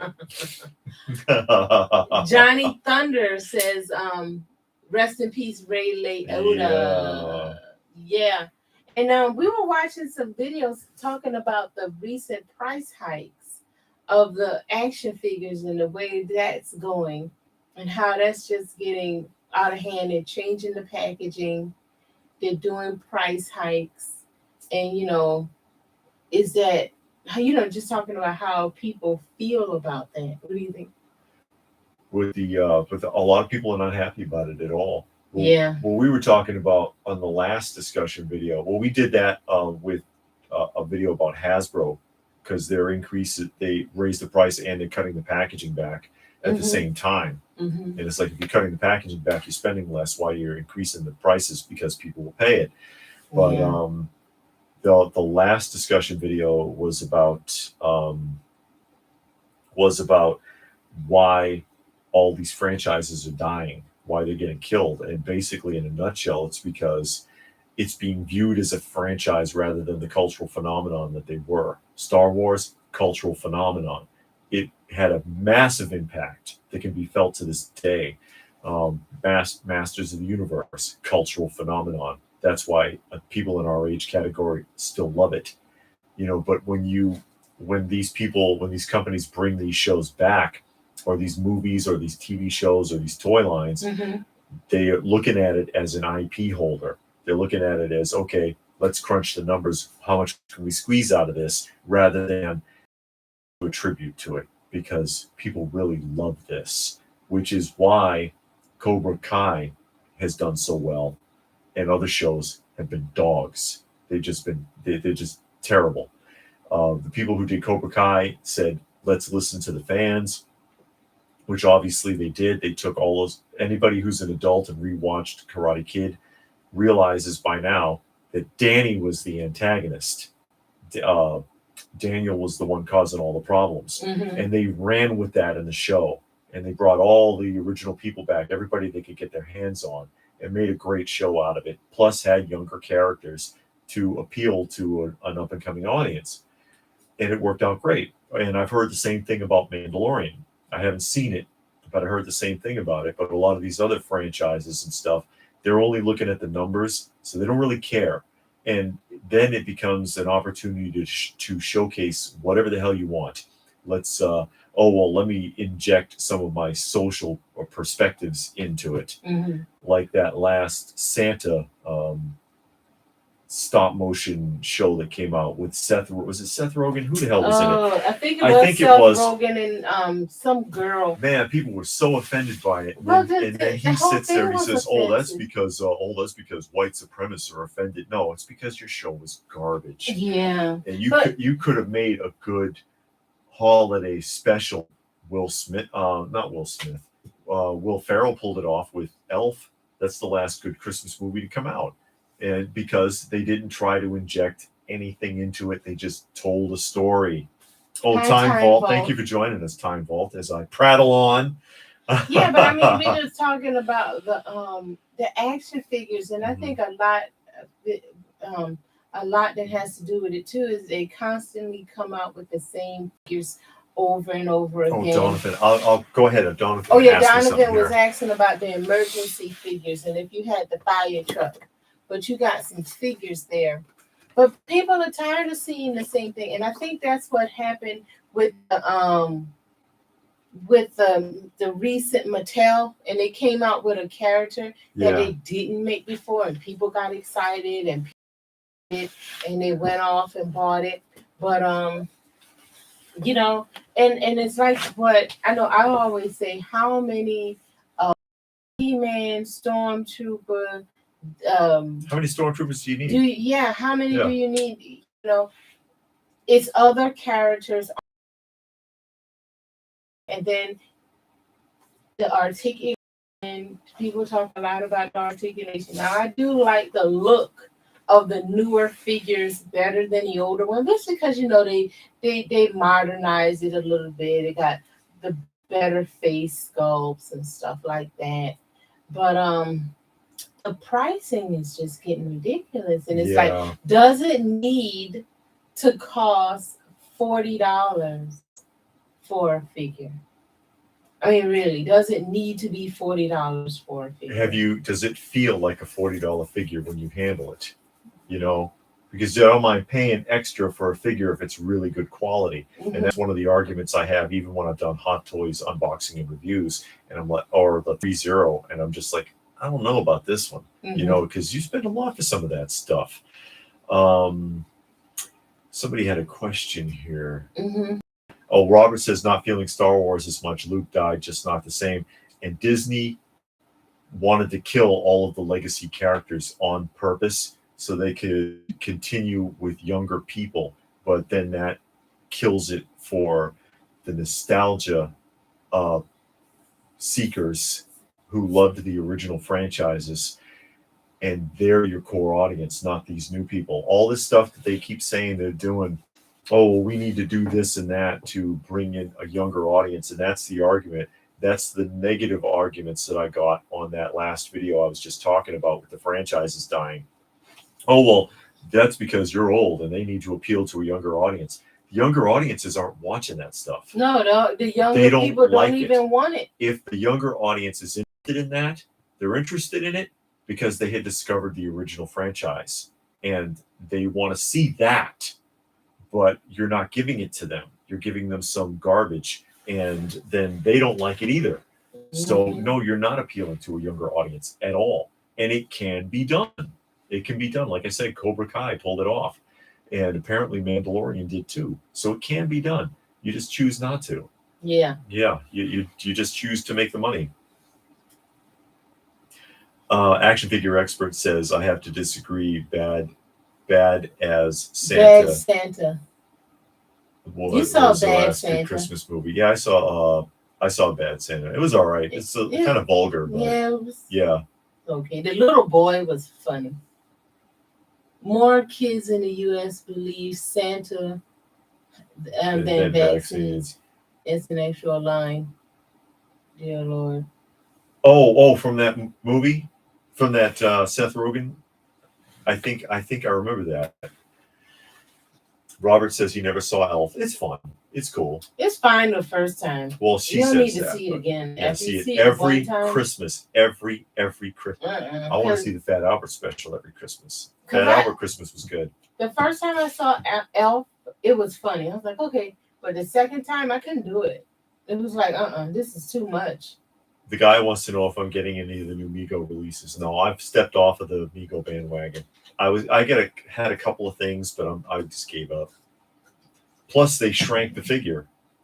They shrank the scale. How are you going to shrink it? It's 1/12.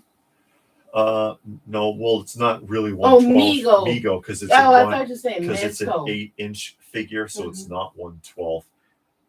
It's more like a 1/9, isn't it? 1/9 scale, if I'm not mistaken. But the new figures are a half-inch shorter because of the new body design, and the new body design is more fragile. Also, legs are snapping off of them. People are really pissed off. Oh yeah. Brolycon says Turtles 2 Talk and Raza were created by the movie studio, received toy money from Playmates. That's why the studio refused to put Bebop and Rocksteady in that movie back then. Okay. That's interesting. 4 Christmases is a good movie. I don't know if I saw that. I saw that Christmas. Did you? Mm-hmm.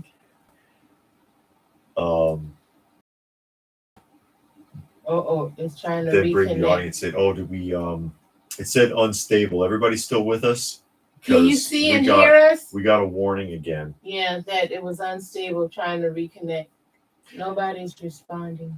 Okay, Ridley says Crystal Skull's going to be a 10 compared to the crap Disney has prepared for in 5. Okay, good. Because we got a warning prompt. But yeah, and that's the problem too. Crystal Skull was too far removed from the feel of the original franchise.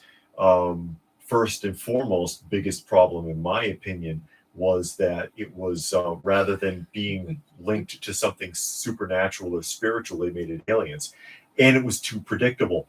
When they were driving because I saw it in the theater, as I was like, oh, Indiana Jones is coming back, great, one more for Harrison Ford, why not, right?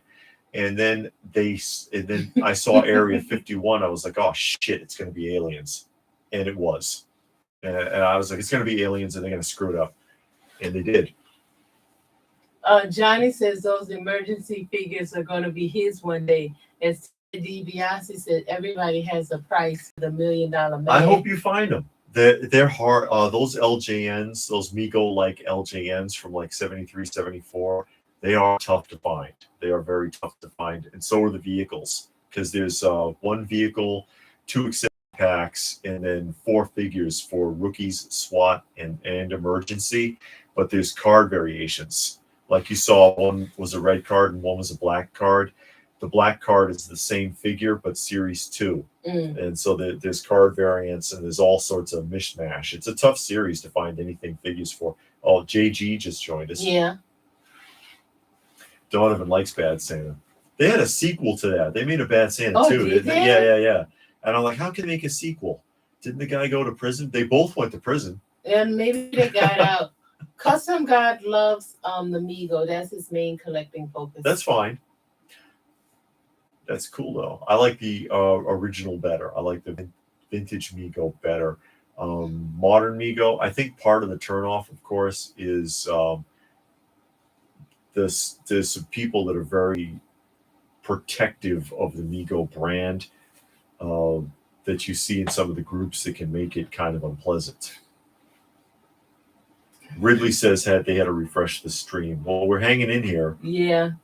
Big Papa says Four Christmases was Vince Vaughn and Reese Witherspoon's. It's funny, not overly vulgar. Okay. I just saw at the right age for Crystal Skull. It's not bad as people make it out to be. Too much to go over, but I think it's on per with on par with Temple of Doom, and the ends on a good note, like Last Crusade. Part of the reason youngsters don't care about collecting action figures is because there's no television advertising for them or any animated series for them to be associated with. Yeah, because when we were young, you had the cartoons to go with it. You had a comic book or a little mini book. You had advertising that played throughout the day during the thing, so kids could see it. But now, all you have is those stupid cartoons that I don't know. You don't have good cartoons out. You don't have after school programs. You don't have Saturday morning programs to push the shows along. You don't have the books to go with it. So people don't know it's out there or don't really care because all they want to do is look at TikTok videos and videos on the phone. Custom God says they customize the Migo stuff too. Oh, okay. Okay. You know what's a good Christmas good Christmas movie that's completely overlooked? Who? Dennis Leary in The Ref. It's a 90s film. And he's a burglar who breaks into someone's house on Christmas and he ends up holding them hostage. And he's waiting for an opportunity to leave. But the two are going through like a divorce or something. So they're bickering the whole time and he's fighting with them and ends up like playing marriage counselor to them while he's waiting to escape their house. It's pretty funny. It's a Christmas film. It counts as a Christmas film, but people have forgotten that one completely. I think people have forgotten Dennis Leary completely. Spacey. What's Spacey? I don't know. That's what The Last Stand just said. Is glitching again? I hope not. The chat is glitchy. Oh. Come on. Oh well. Well. Cross your fingers. We've been on 2 hours. Have we? Oh yeah, just about. Where are we here? Idiot Figures. He says, I wish you could smell my deli. I just seared some beef tri-tip and put it in the oven. Oh, beef. I don't like pork, so that would be good. Top 3 favorite smells: fresh open action figure, vintage toy, and seared meat. What? No comic book smell? Remember that old newspaper smell that comic books had? No. You don't? I don't. Because well, I know only that started smell. reading comic books about 2 years ago, and they were omnibus. Really says Christmas Story is overrated and Christmas Vacation is the best Christmas film ever. I like Christmas Vacation. That was good. Christmas Vacation was fun. I can watch that any time of the year. Yeah, I think the only one that wasn't good was 2, European Vacation. It was a poor attempt, but the rest of the vacation movies are okay. The first one was good when it went to Wally World. I thought Vegas was the second one. And the Europe was 3 or something. Europe is 2. Oh, okay. Then they went to Vegas on 3. Because I seen the first one. I've seen Vegas, and of course the Christmas Vacation. Yeah. Those are the only ones they had, right? Just the 4. And Johnny likes George C. Scott's Scrooge, which was good. Yeah. And also American Christmas Carol with Henry Winkler. The Fonz, who actually can act, not just Fonzie type acting, but American Christmas Carol's one of the best of these Scrooge renditions. Barbarian says hello. Thoughts on Zoran the Barbarian, Panini sticker books from the 80s. You mean like the Mad Magazine sticker book and stuff like that? I had the Mad Magazine sticker book, actually, when I was a kid. Oh, yeah? I remember doing that. You buy the sticker packs and put them in the book and hope that they're even. Johnny collects Mad Magazines. Maybe he got the sticker book. Yeah, do you have the sticker book, Johnny? Johnny Future?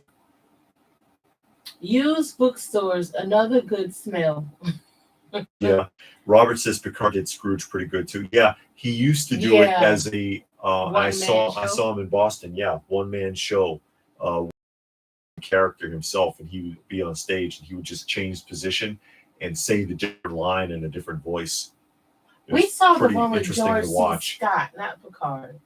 Yeah, George Last C. year. Scott. Yeah, We saw him. His was He's pretty good. good. Yeah. The actor who played Patton, I believe General we Patton.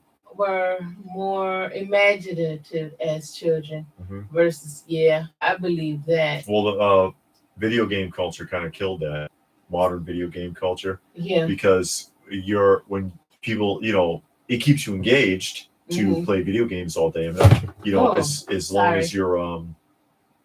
you're in moderation, you're just there for 72 hours playing a game, but you're playing someone else's imagination. The story's already written out. Yeah. You're not figuring it out for yourself. When you're out running around in the streets or running around in the woods on your own with a wiffle bat, using it as a machine gun, you're using your own Or just a imagination. stick. We used to pick up a stick, use it. Let's see. Ridley says that there was a Christmas Vacation too with Cousin Eddie. He was in a lot of cheesy disaster films in the 90s. Cousin Eddie, we couldn't watch it. Cousin Eddie had his own spin-off film. I think we got through 10 minutes of it. We were like, oh, fun. But he was in a. You remember we saw some cheese. I watched those cheesy disaster films, and he's in a lot of those. What's it? Gremlins and Die Hard. Yeah, those are Christmas considered. films. A lot of people say that. Yeah. Yeah.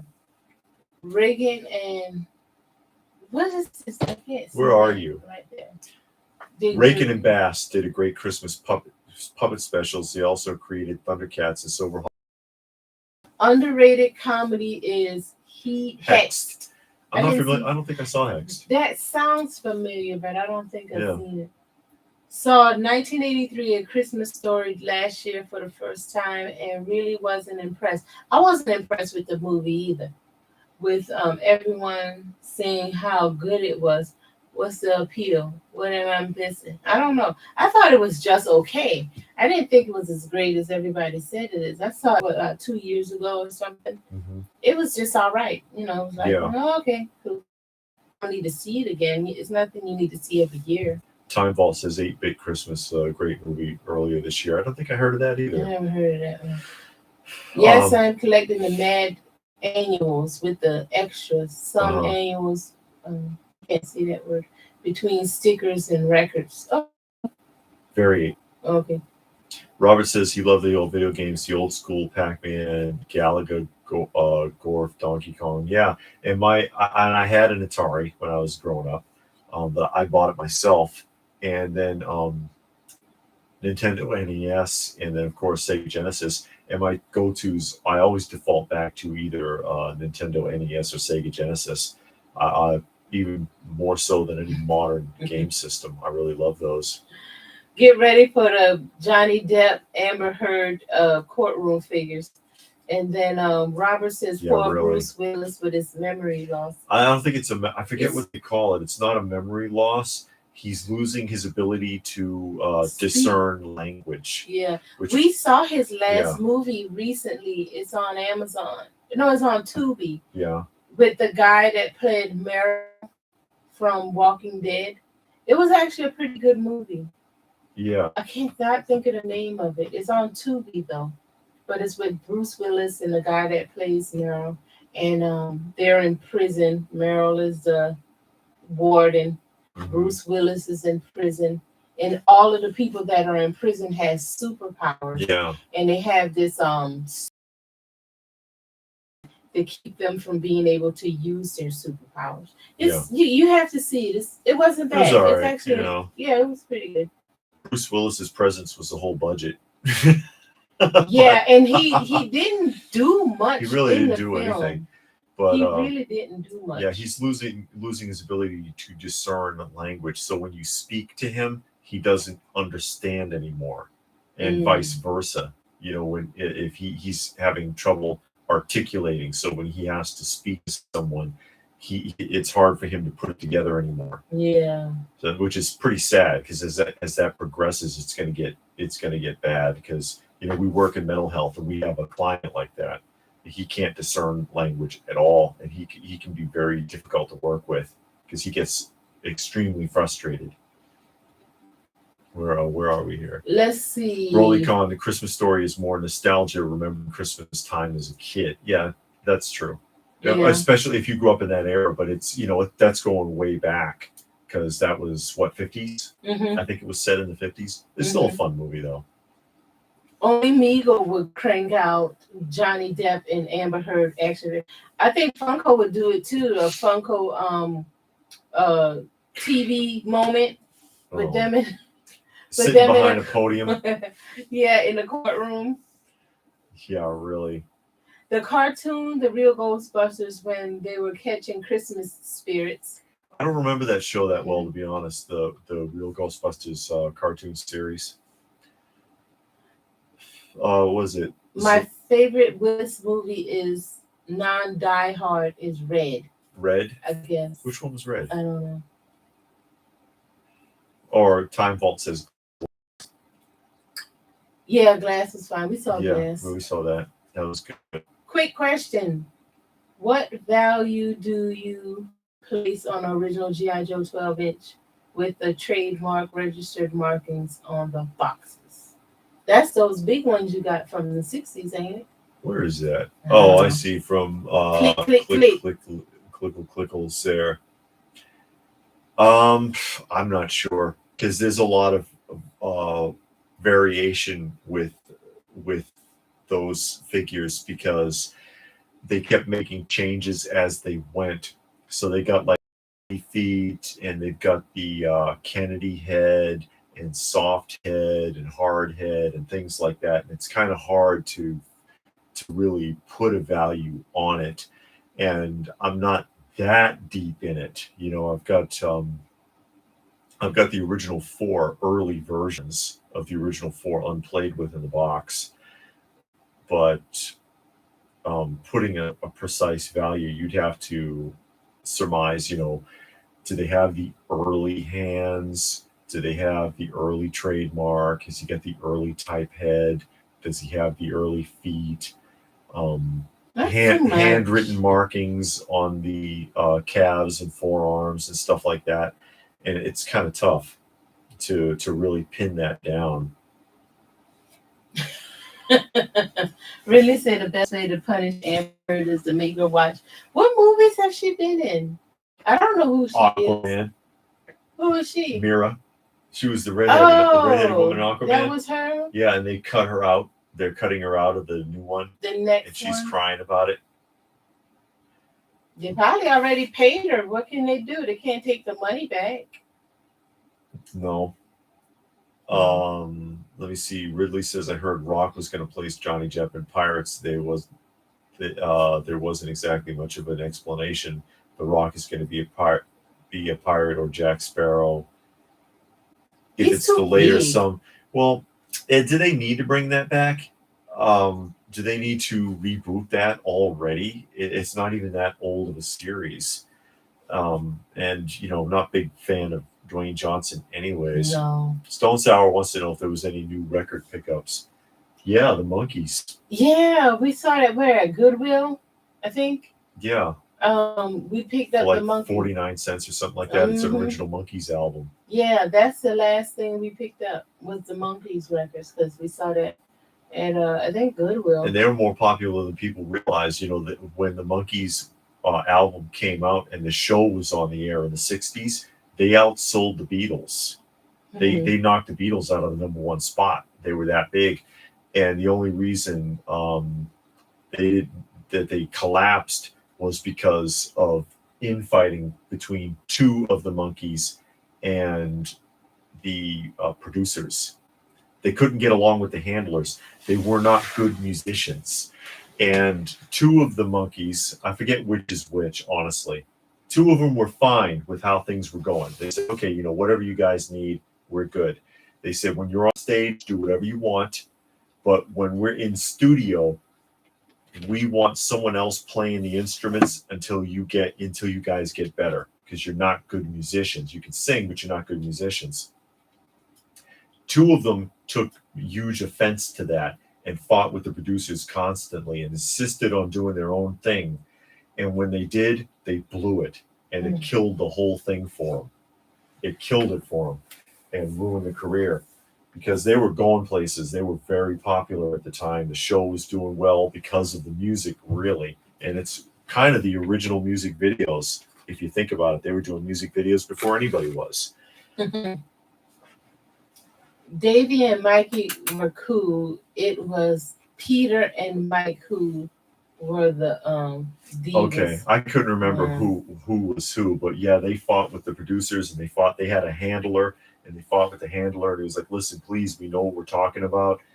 When you do your concerts, do whatever you want, but in the studio, until you are better, we want someone else to do the musical part, with someone else to play the instruments. And they had a big issue with it, and that's what messed them up. Plus, that movie wasn't good. They did a movie, and it was like, what the hell are you guys trying to do? Why do you think the POF 212 hasn't had the good return? Where are you? Right there. I don't know what that word is. You can't really see it though. POF2. Yeah. What does that mean? What do you mean? Zone. Yeah, I'm not 100% sure on what you mean there. Oh, the Tubi movie is Corrective Measures. That is okay. it. That's it. That's it. Corrective Measure. When you said superhero prison, the first thought I thought was Glass, but Corrective Measures. Yeah, it was Corrective Measures. That was it. And it wasn't a bad movie, It was nobody in there except for Bruce Willis and that other guy. And the guy who played the conductor, because that was the guy who was Zoom from the Flash TV series. So people kind of know who that was. Oh, Idiot Figure says, love you all, gotta get food on the table. All right. Okay, have a good one. Thanks for joining us. Power of the Force. Power of the Force. Clickle says, thanks for the answer. I have an action pilot with the triple TM on the box and the Hong Kong orange jumpsuit. Okay. I was told it was a nice Power piece, of the Force. but I got it a long time ago for super cheap. We'll always keep it. Yeah, and then also it's going to depend on what type of the jumpsuit matters too. Is it the elastic waist jumpsuit, or does it have snaps? It's the orange one. There's two versions, and then of course there's the goldenrod, and that's the very, very first one. And when Kitty gets down, I'll pull my pilot down and I'll show them to you. But yeah, Power of the Four. I think, as you said it, POTF is what it should have said. Line from the 90s. They had the 12-inch that ran for years. Yet they're not very I know what you're talking about now. Yeah, I'm sorry. None of that is. It was very heavily overproduced, and the small figures you often see in the bins. They'll sell them for $1. There are a couple out there that have a value. Most of those Power of the Force figures and releases that came out in the early 90s aren't worth much. The deluxe figures, or the 12-inch ones, if you will, most of them, again, they're way overproduced. And when people are looking for Star Wars figures, primarily they're looking for 70s and 80s figures. Also, that generation, we were talking about that a little bit earlier, that generation is a 90s generation, and it has not come into its own yet. So in the next few years, within the next decade, a lot of those 90s properties are going to jump. Like we were talking about Earthworm Jim figures from Playmates and Skeleton Warriors, which, like these I was showing earlier, that I just got these from Justice Curry for $10 a pop. Kids who watched this show that were 12 years old, whatever, in the 90s, in a few years, and they start looking back for this stuff, it's going to go up in value, but very likely. But also keep in mind that Kenner seriously cranked that stuff out because it was popular at the time due to the second trilogy coming out. David, love your hidden cam visit to Goodwill a few years back. Would be cool to do a visit again, or another store. Oh, he saw your hidden video. That old. That's that video is like what, 6 years old or something. I don't remember, but Some people got mad at me for doing that too, doing that video. But yeah, if Goodwill's not that great. It hasn't been for a long time. None of those thrift stores are, because they think they're experts. They get their so-called experts who sit in the back room and price everything, and anything that's really good doesn't even go on the floor. It goes to their headquarters where they put it on the Goodwill auction site, because they have their own auction site.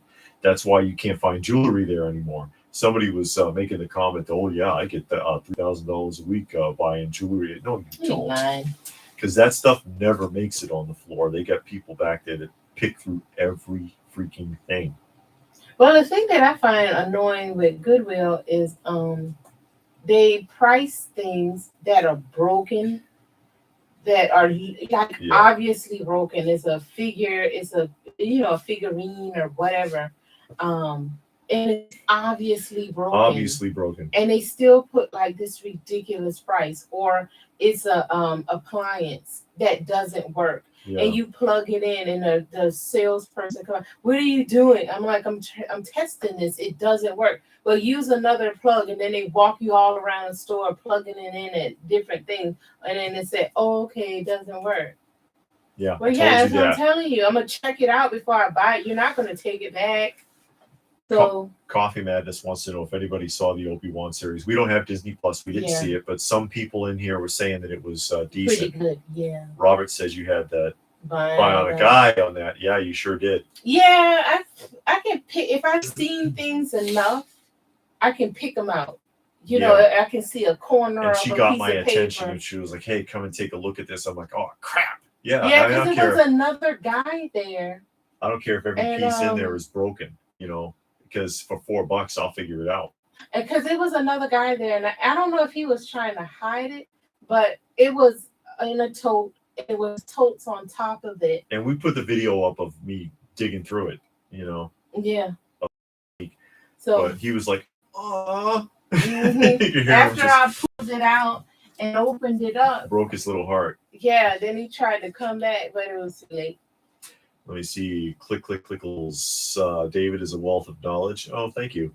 Thanks for shining a light. Mine has snaps on the waistband and is a double TM. My mistake. Still love them. And the sailor I have needs a Marine and soldier too. So the double snaps, that's the second version of the jumpsuit. So that's a good one to have. So yeah, it's got two snaps that go like this. And the goldenrod is a yellow version of that, and that was first. And then the third version is the elastic waistband, and that's the most common. So goldenrod or snaps is good. It's good if it's got the snaps. The movie, a thrift store didn't restock the movie shelf one day because the electronic specialist wasn't working. How hard is it? Very complicated. It's a fixed price unless there's something special and they want to send it back to the thing. I saw a few Funko Pops at a game store going for over $200. I didn't think the value of Funko depends on what it is. High. Yeah, it really does depend on what it is. If it's pre-mass production, and I've talked about that before, pre-mass production Funko is anything from 2015 back. 2015, because they started making them in 2010, I think, and it was popular, but it didn't pop until 2015. And when they realized it, that's when they really started cranking stuff out. They made tons of them. They started making tons of franchises until they got to where they are now, where they're putting out thousands. But 2015 and back, they didn't make very many, and they didn't have a lot of franchises. And those are the ones that retain the value or have a high value. Most of high value after that, 2016, 17, 18 to today, is an inflated value, and you got to be careful investing any money in it. They will re-release the stuff. They'll repaint that stuff. They work a very strong artificial demand model. Funko does, and we've done videos on that artificial demand and manufacturing of action figures, and especially Funko is really good at it, where they rely on people cherry picking, flipping to draw additional attention to the product. So that's part of it. They anticipate people flipping and scalping stuff. They want that because it, people they can't find. You found something, yeah. No, I'm just reading. We got it's reconnecting again. Come on. Are we still there, folks? Yeah, Donovan says that he had some underoos when he was a kid. Underoos. I never had underoos. But yeah, that was a big thing. Goodwill and half price books, the employees get everything. They only put out what they want you to have, which is true. Yeah. Because you cherry pick, and that's any thrift store. You in the back, you cherry pick. Oh man, this is something I've been looking for, or this is nice, blah, blah, blah. David, did you find the parts yet for the missing G.I. Joe pants? No, parts, no. Parts. No, I'm still missing some things. Oh. Ridley says half price books is the worst. They sell at retail clearance prices. God, yeah. There's also a bit of a nation agenda with their staff, and I'm saying I don't feel comfortable being. Yeah, they do that. What? All I'm saying is I don't really. Well, our thing is the one that's out here is they're deep into the whole like social distancing and wearing a mask bit. They got out of that. They had the parameters thing on their sign, remember? Yeah, they got the sign up, but you can go in the store with no mask on. Yeah, they told me to put my mask on and I left. See, but that was like 2 years That's ago. My original action pilot in the box. And this is the one that's the hard Kennedy head version with the snaps, and that's what they were talking about is these snaps. And he's got the early molded hands as well as the baby feet, and this one is unplayed with. And I think, let me see.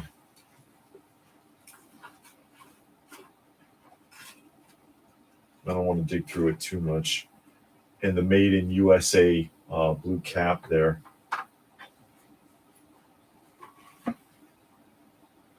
But yeah, that's a very early version. Mm-hmm. Let's see. Sellers rarely put stuff up for auction on eBay because they know they won't get what they want for it. They will really see true market value, and they don't like that. Yeah, it depends on what it is. So and sometimes you're better off just putting it buy it now or best offer and just negotiating. Okay, you talked about half price book. When people buy it now, it's not true representation of true market value. It depends, not necessarily. Do I have the 12-inch astronaut? Not anymore. I used to have a massive collection of vintage G.I. Joes, but that's part of the collection that was stolen. I do have a real prize here, though. Hold on. Oh boy, he has a real prize. Yeah, for if you're talking about astronauts, right? It's not an astronaut. This one is an astronaut. It's not the original astronaut.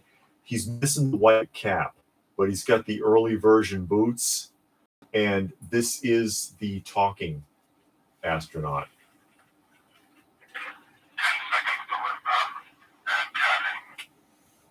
Working. Okay. Yeah, working condition. Oh, Donovan has to leave. Oh, sorry to see you go. Those Boy Scout sets you got are so cool, says Ridley. Oh, the Steve Scout series? Yeah. The Steve and Dave and Craig and all that. Yeah, Scouts. Right there. And then that one that you see right there, who's out of the package, that's Bill. And that was a mail order. And he came in just a white mailer box. And he's pretty difficult to track down. But yeah, I got a lot of the Scout stuff. And it's a nice series. And it's it was back in I don't know if it still is, but back in the day it was really popular with G.I. Joe collectors because they scale almost exactly with G.I. Joe. So if you wanted to do a diorama, the scouts are like teenager size, and then the Cub Scouts, because you saw Craig and Dave, Yeah. are like adolescent size perfectly to a GI Joe figure. Oh snap! David's collection is top notch. Are they early hand the version where the thumbnail is Reversed? on Yeah, the inside? that's those are the early ones, and like I said, with the baby feet and with the hand carved L and R on the calves and everything. Yeah, they're really early versions. That thumbnail is what got Marty in trouble from Marty Abrams from Mego, because they were one of the first ones to rip off the GI Joe mold, but that thumbnail caught them. Do you have the Voltron Shogun Warrior or Derringer Shogun Warrior? No, I don't have any of the any Voltron stuff, but you see, I've got a few of the. You see Zargon there. That's the Zargon, and then I've got the three versions of the Mattel Mazinga. All three of those are actually different, and then that's version 3 of the Shogun Godzilla. Okay, David, do you have the complete collection of Godzilla films? He's working on it. No, but there's over 100, aren't there? There's a lot, but I have a bunch of the vintage ones. And a few of the newer ones. I don't have all of them, no. We saw a bunch of the one with the turtle. What's the turtle? Oh, the Japanese film. You're killing me here. I don't like that film. They show it on Mystery Science all the time. Yeah, I know who you're talking about. Yeah, the turtle that spits fire. Oh, I know. Gamera, that's it. Gamera, thank you. Yeah, that's the name. That's right. I couldn't think of it. I was in the Boy Scout with my 4 brothers going to camp. Geiger was so fun. It's sad the organization is being ran into. If you're a scout, and they don't do anything as Boy Scouts. Not anymore. Just go to the little weekly meetings and eat cookies. Because my youngest was in the Cub Scouts. He was in Tiger, actually. He was in Tiger Scouts, and we go to the meetings every week, and it's like, what the hell are we doing? You know, I was just, and I wanted to be in the Scouts when I was a kid and couldn't, because of my, nobody would pay for it, so I couldn't go. But back then they did stuff for real, and now it's like a social club, barely. Yeah, Gamera, the friend of all children. That's right. Yeah. I used to watch those. I've seen a few of those because they were on Mystery Science. We're all pink on the inside. South Park. Yeah. Yeah, when they had Big Gay Al, he was a Boy Scout leader. Or whatever their scouts were. Yeah, I don't think they were called Boy Scouts, but I forget. I saw the episode though, but I forget. South Park is one of them hit or miss shows. Yeah, it started off all right, but then they just kept getting more and more vulgar as they went on, and then it's just like, okay, I don't want to watch this anymore. Yeah, if you could have somebody pick out all the non-vulgar episodes and you just watch that, then that's fine. Like I like the one with Macho Man was good. That one was funny. As far as a recent one is concerned. Yeah. Yeah. I saw the one with the COVID, couple of the COVID ones. It was too much. I couldn't stomach it. So. Oh yeah, that one was really bad. I know the one you're talking about. Yeah. I love PC Principal. Remember rifle training in Boy Scouts? I can't imagine. I don't know if they even do anything like that anymore. I'm pretty sure they don't, because then you get a rifle badge. Yeah. So you got a badge for everything. And I think a rifle badge was one of them. Yeah. MST3K is really classic, but also, and I love the MST3K because I get most of the references. Thing is, nowadays, you get a person even in their like 20s or 30s maybe watching Mystery Science Theater, they're not going to get half of the references. They're not going to understand it anymore because it's gotten dated, which is why they rebooted Mystery Science Theater, but it wasn't good because the charm was lost. Yeah. There was a charm to the original Mystery Science Theater of the fact that most of it was improvised. Even especially in the beginning, they were just sitting there saying any old damn thing. But and the sets were, just totally improvised, and the one guy was just acting in it just to do it, wasn't even getting paid. There was a charm to it. Mm-hmm. When they brought it back and rebooted it, professional actors, professional comedians, professional puppeteers, guest stars, Muppet puppeteers to do the puppets. Was that even necessary? It's a bubblegum machine with a string, Yeah. It was overdone, and trying to artificially recreate that charm didn't work. I don't think it worked at all. I thought Riff Track was fine. It was the Riff Tracks was good, thing. But trying to redo Mystery Science Theater as Mystery Science Theater, but not doing it the way it was done, yeah, it didn't work. Riff Tracks, though, I can appreciate because it's a different thing. It's same concept, different format, but meant to be a different format. If anybody's following me there. Clickle Clickles, that's so cool. Glad to know I got some original Joes. I 3D printed a 1/6 scale Jeep. Oh, okay, for my Joe, but I wanted to get the Irwin Jet so I can 3D print my own version of the Irwin Jet. Yeah, that Irwin Jet's pretty popular. Oh, cool. You do 3D printing. Mm-hmm. I bet there was a White Guilt Badge, probably. Yeah, who knows? There was a reboot of Twilight Zone. Yeah. We saw, about 5-10 minutes of one episode? The first episode. And the first episode. And it was awful. And we turned it off. Their main talking point about it, or their main bragging point was, we're going to use a lot of profanity in it now. And I'm like, how's that supposed to make it better? What is it with Hollywood that thinks, if we cuss it up more, it's going to be good? It's going to be better. They cannot redo the Twilight Zone. Every time they've tried to bring it back, they have failed because the original show is still relevant. It's still relevant. And so if you look at it, you look at the modern version and you go back and watch Serling's, you're going to compare it and you're going to fail. Because the cinematography was better, the acting was better, the writing was better, and the context is still relevant today. It still matters. Look at what's that one I talk about it a lot? Had Robbie the Robot in it. Irrelevant? No.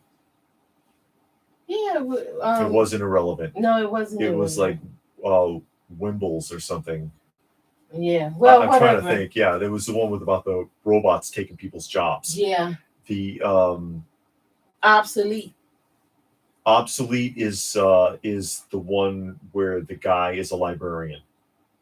Oh. He was the one where they wanted to execute him because he was a librarian.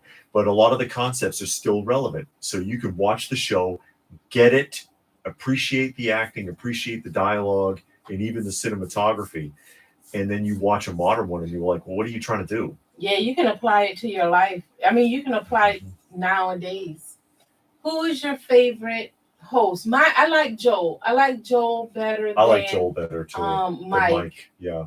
Yeah, because I like when they did their in the middle where they did their the sketch, the little sketch. Yeah, the exchange. Invention exchange. Yeah, invention exchange. That was good, and then they had the sketches, like you said. I bought a bunch of the movies. I was trying to complete the seasons. It's tough. Yeah, it is tough, but they are on Amazon, eBay, and they're not too expensive. Well, okay, who is that? Who's your favorite? The 80s had a few good episodes. Yeah. I like the best one I think they had from the 80s is when they brought back the little boy, the little devil boy with the red hair, and he had a daughter, and the mom had the daughter vanish him away. But they brought everybody back. They brought the mom, they brought the son, and then they just continued on with his story. But he had a daughter, and that tied in well, I thought. That one I thought was the best. I felt Mike was trying too hard. Joel was a natural. Yeah, I think so too. But that's back more when Joel was on, it was more improvised. and Mike was more scripted. Yeah, they said Logan's Run's getting a remake. Yeah, I heard about that. Please don't do that. Mike seemed like he was having more fun with the robots, but I still like Joel. Mm-hmm. Yeah, they did more with Mike and the robots and their interaction, just talking and like kind of living day to day. Joel did more like plays, like they wrote their own skits and plays and presented them and stuff like that. But I just like Joel. I like somebody said Joel felt more natural, like because I guess it was his show and his thing, so he just felt more natural. And Mike was like paid to do this. Okay, I'm coming in and I'm taking over, and now I got to act it out. You know what I mean? But he still wasn't bad. Really said, had you seen the Diamond Select 3 3/4 Muppets figures? They need to do Sesame Street. No. Yeah, I've seen the Diamond Select Muppets. Were they 3 3/4 inch or are they 1/12 scale? Knickerbocker did 1/12 scale Sesame Street figures. I've got a set of them.